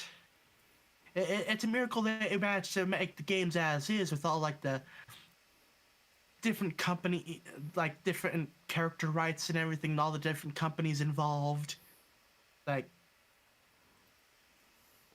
I mean, if you want to stick to like the original roster, you basically just, for the most part, have to deal with Nintendo. So, yeah, but if you try to go full roster, then that's getting into Super Robot Wars territory. It's like, oh boy, that's just a whole mess of character rights and oof.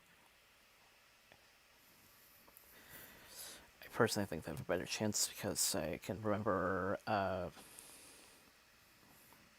Fantine trying to work on a fan film, and Yeah. rights is another story. Execution story and all that, however, Fair.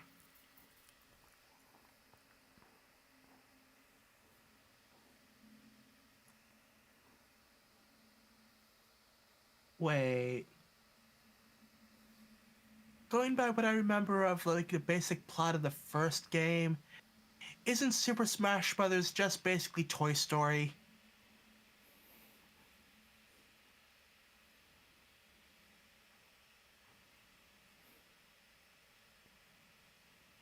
Well, not really. Like Toy Story is more like the characters are a lot, the toys are alive, but act like toys when the kids around.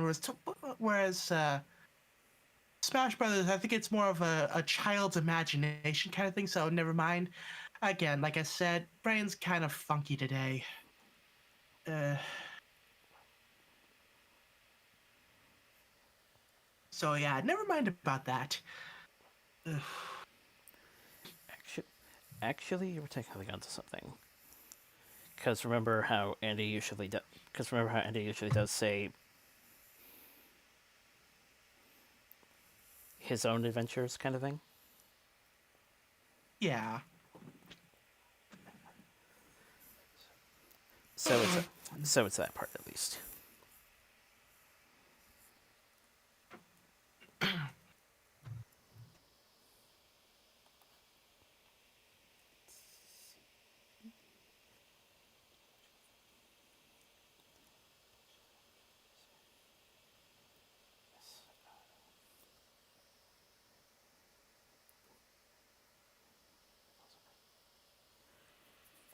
Kenobi and Mandalorian panels are being scheduled for Star Wars Celebration.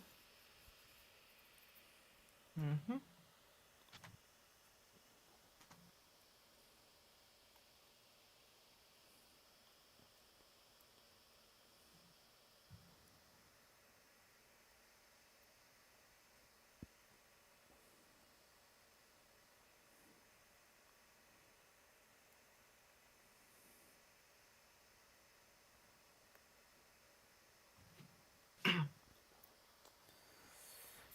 Bit more in regards to Ezra. Apparently meltdowns were frequent.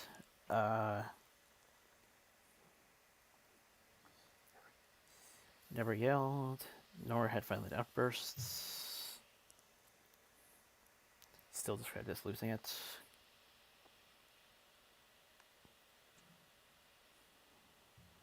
Hmm. Emergency meeting results. Hit pause button on future projects involving Ezra. Yep.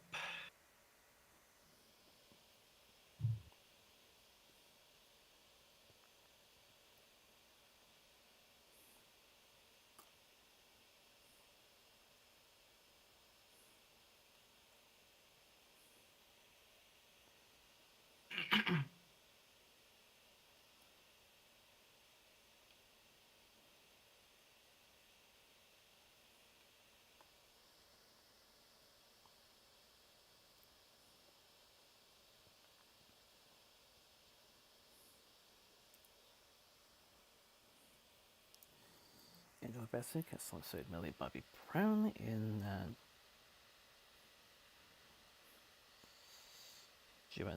Juan Carlos Fresnadillo's Damsel.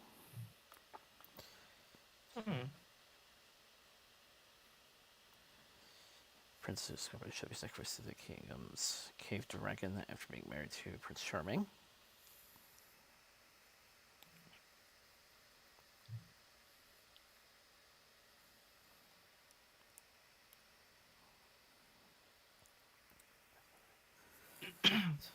Well, that's why I tried to bring back the fractured fairy tale angle. Yeah.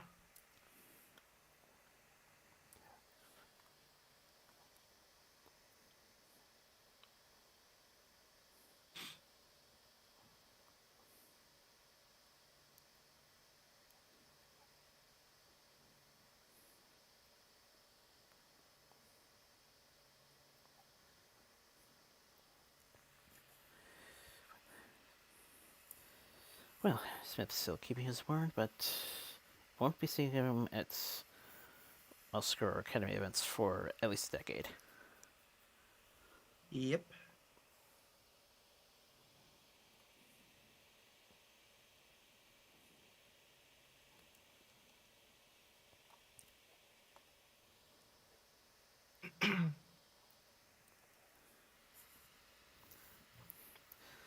Lego Kermit's going to become a thing.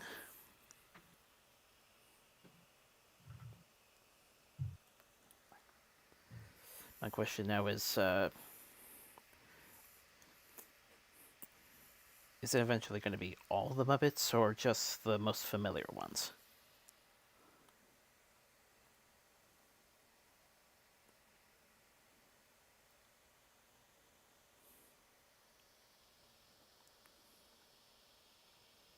Oh god, my mind just went into a like, ooh. My mind just kind of spat out Lego Deadpool, the video game.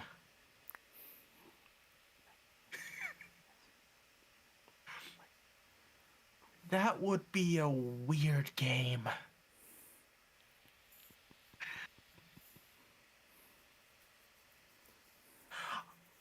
Although probably really fun.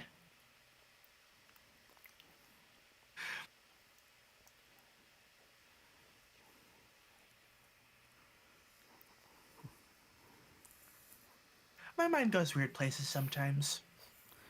Given that they've done Dimensions and other crossover things before and after, I wouldn't be that surprised if it had that kind of weirdness. Yeah.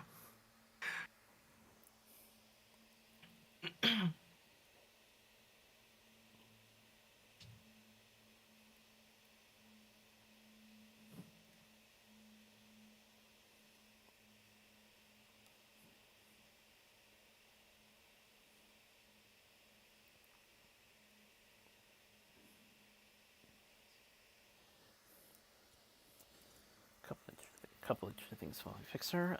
The co-writer Jesse Andrews teased he's currently working on another Pixar project. Head off to the Serious Dream Factory. You come back, can't say anything about what you saw or did for a while. See, somewhere.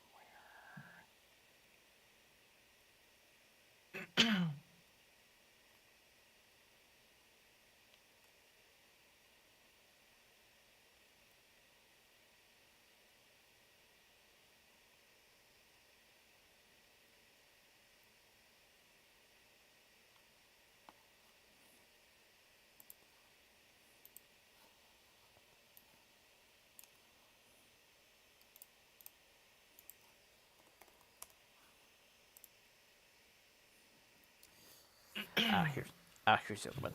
Turning Red director Dummy Shi named the vice president of creative, joining Stanton, Schoen, and Scanlon.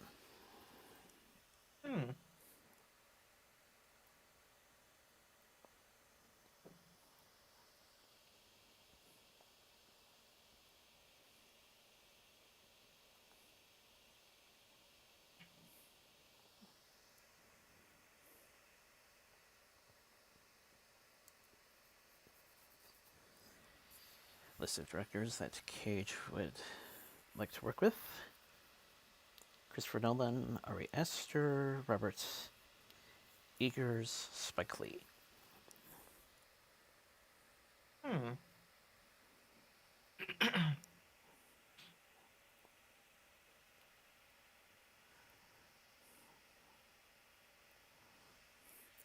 They'll definitely get a lot of interesting experiences if I know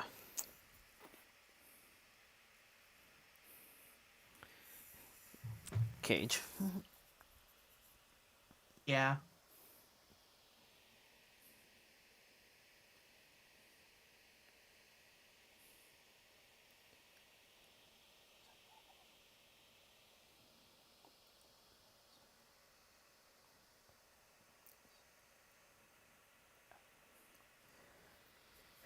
Despite Splint getting overshadowed again, Hiddleston and Minecraft are listed as two noteworthy KCA winners.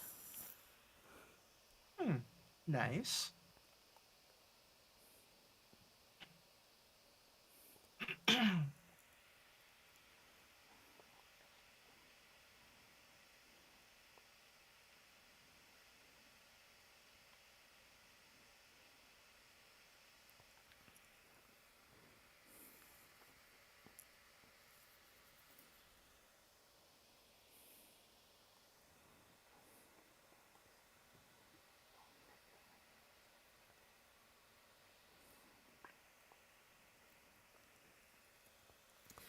New concept art was revealed, which apparently revealed a grittier take on Argyle's death.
Okay, results for last 2 days of Motorsport section. Newgarden's second win this year earlier today, as well as NABS DNA winning Coda.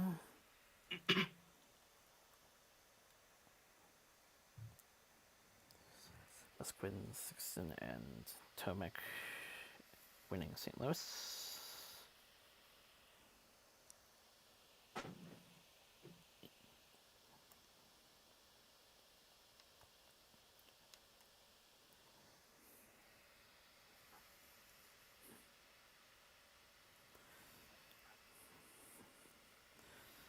Byron also joined the 2 This Year club yesterday, plus 4 Mustang top 10s.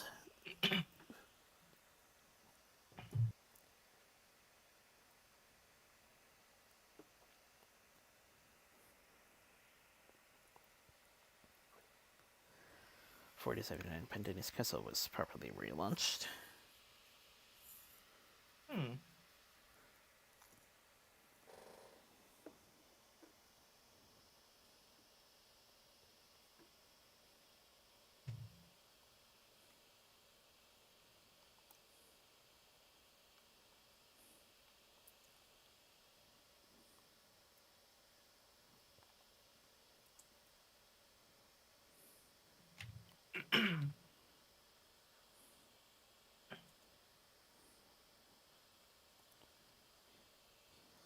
Ferraris, Charles Leclerc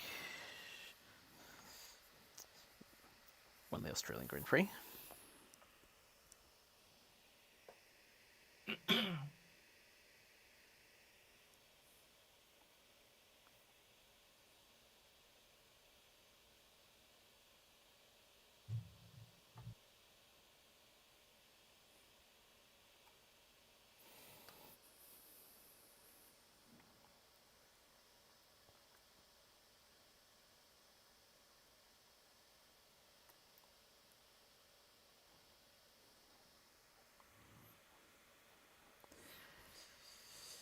New York City Transit prepares vintage cars to run for a Yankee season opener. Okay.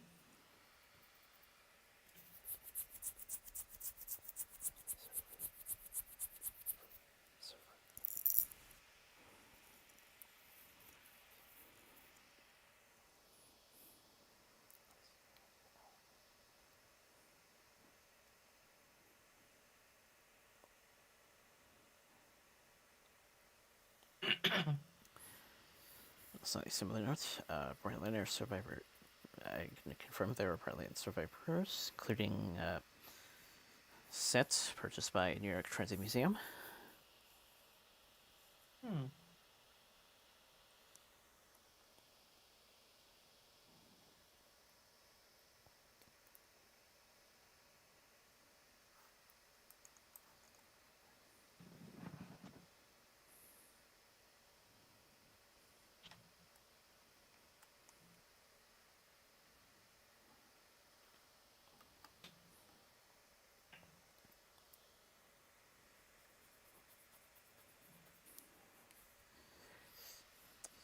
Kevin P. Keefe named Trains' new intern editor. He's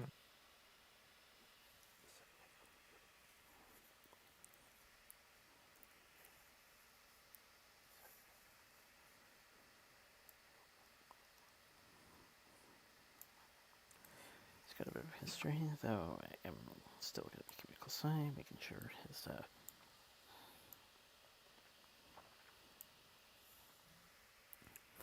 good over Steam.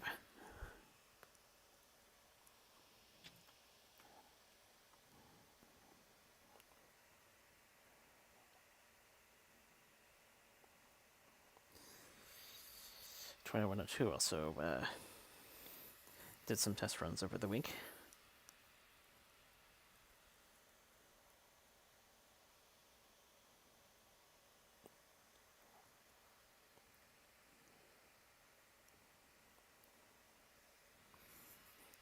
Same goes to 4498 or 6007 Nitro Grizzly. Hmm.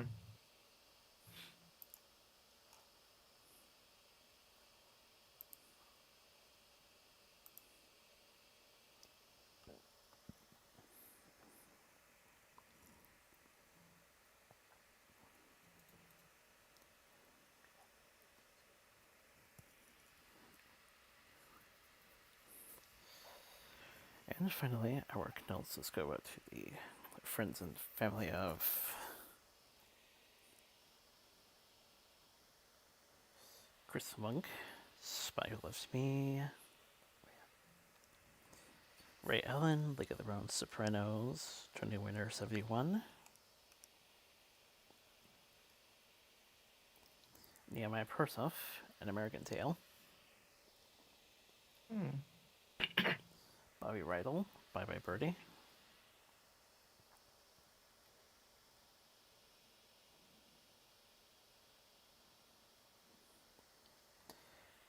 Harry Billing, World War II vet,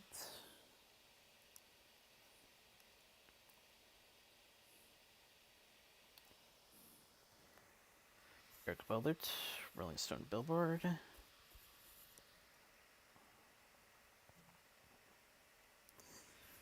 June Brown, Mr. Bean, EastEnders,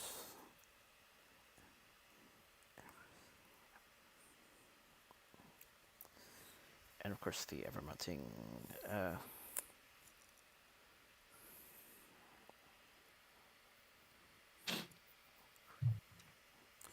Chris's toll, Other Side of the World, which I, again, won't go into further details.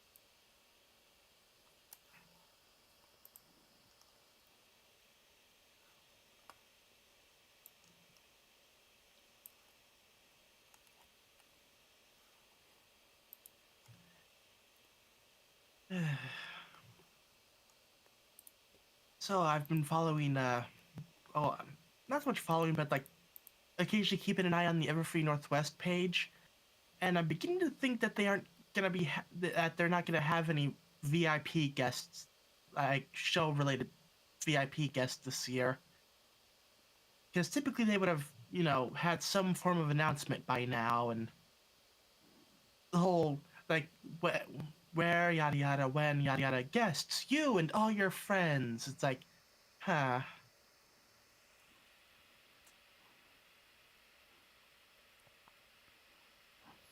Actually, they haven't had any, like, at least on the website, they haven't really had much in the way of announcements since the end of December.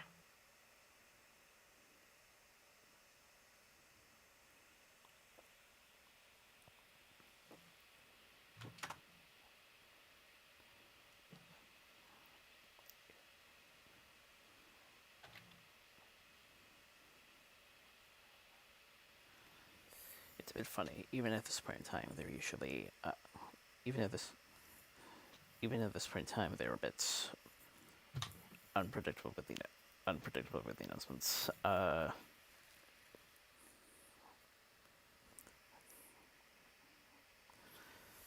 Hopefully, hopefully the improved situation at the northern border should open doors a bit more. Maybe. But yeah, going by the Facebook page,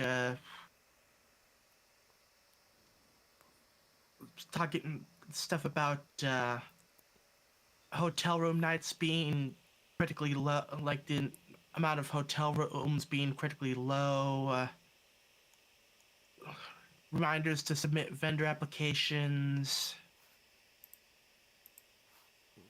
Like, hey, want to host a panel? Head over here.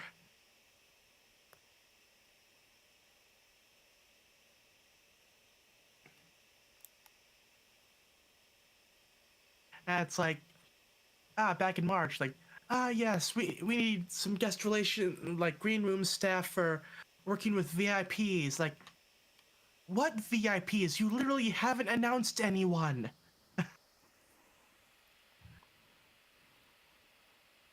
And like,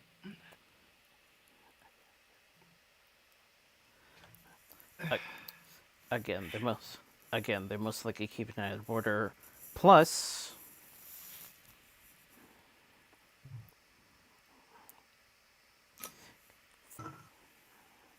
can't always get, say, the whole cast. I know, but like, usually there'd be like at least one guest announcement by now. I mean, it's April already, and the convention's in August.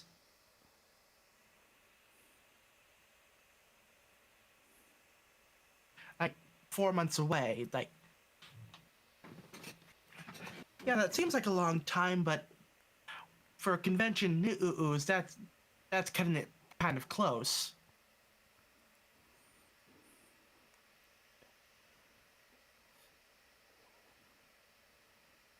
And especially since it's supposed to be like the 10-year anniversary.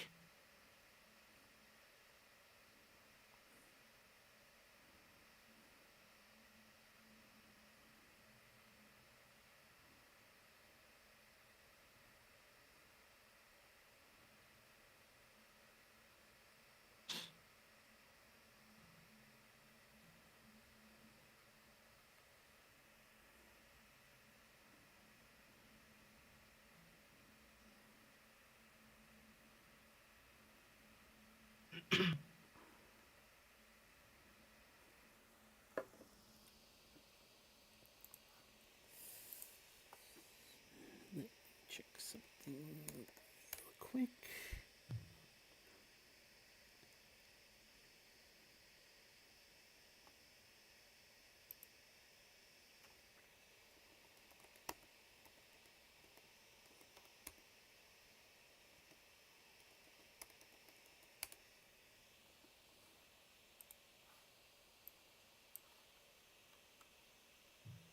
Gonna check the Twitter.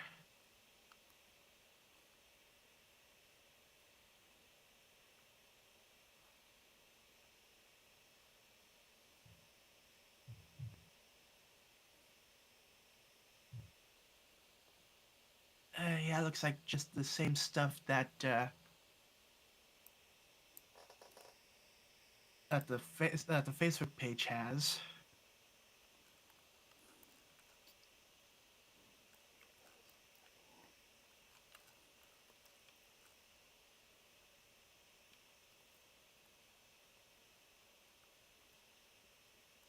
Yeah, March 23rd. Like, hey, what community guests do you want to see at the event? Like, this is probably some survey that should have been like put out like after last year's convention. Haven't quite found out what I'm looking for, but I do see a Starterfest announcement.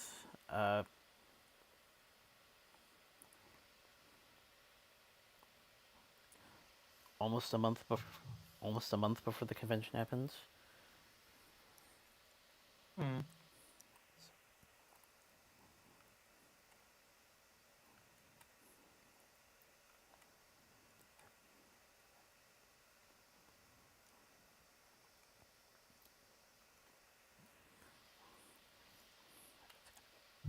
Kind of a loose prediction at this point.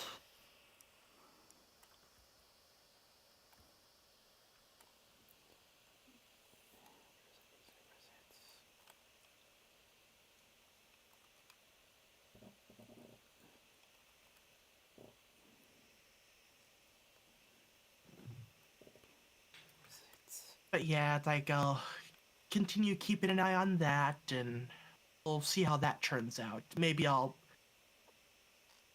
if there's some good announcements, maybe I'll go this year. I don't know.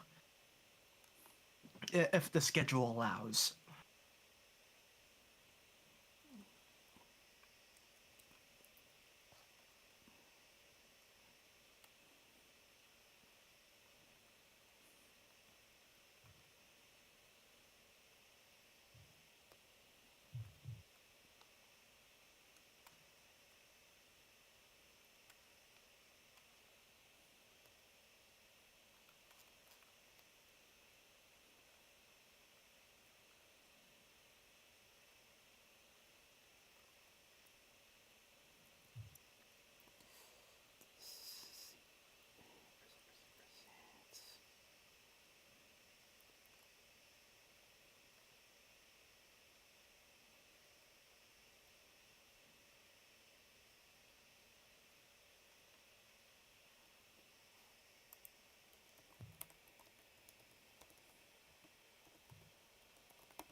It was June where they made.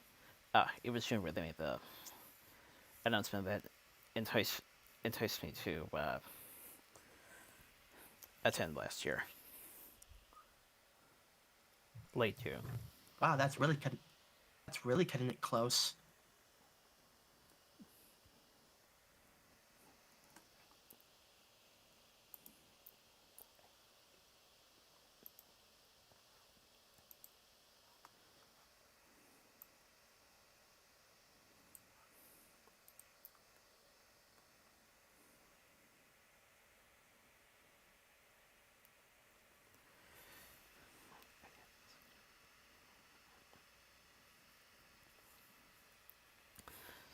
again, it's unpredictable, and I do believe working with the VIPs, scheduling and whatnot.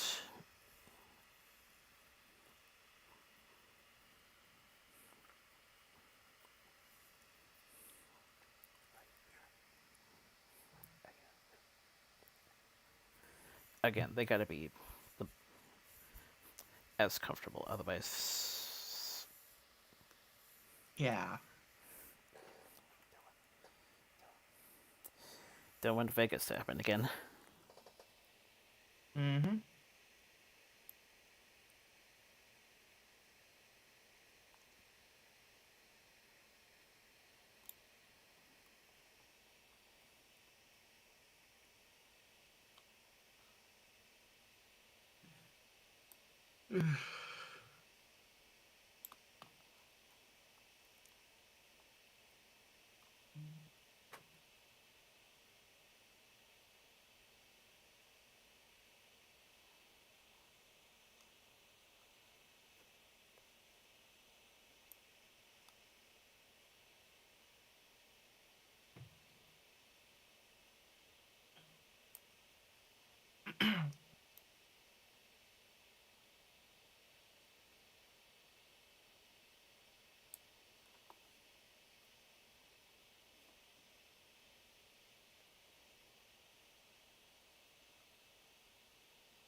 I'll be right back.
Okay, I'm back.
Alright, once again, got a day trip and a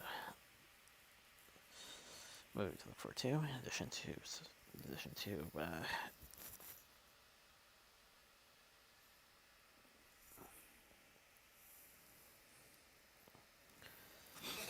certain usuals.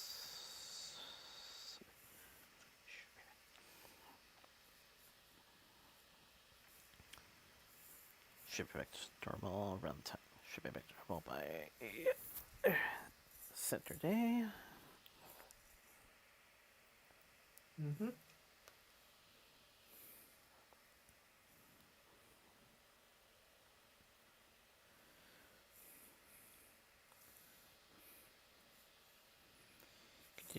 We'll continue to get breakfast open for the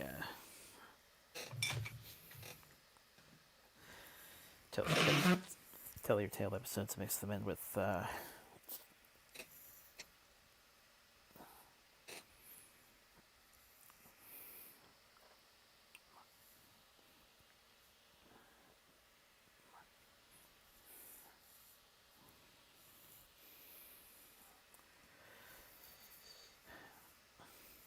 the schedule was when we began the month. Mm-hmm.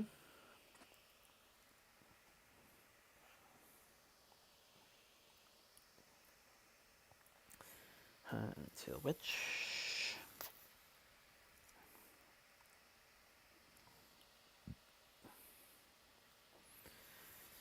stay safe, stay well, get vax, get boosted, pray, and hopefully we will see you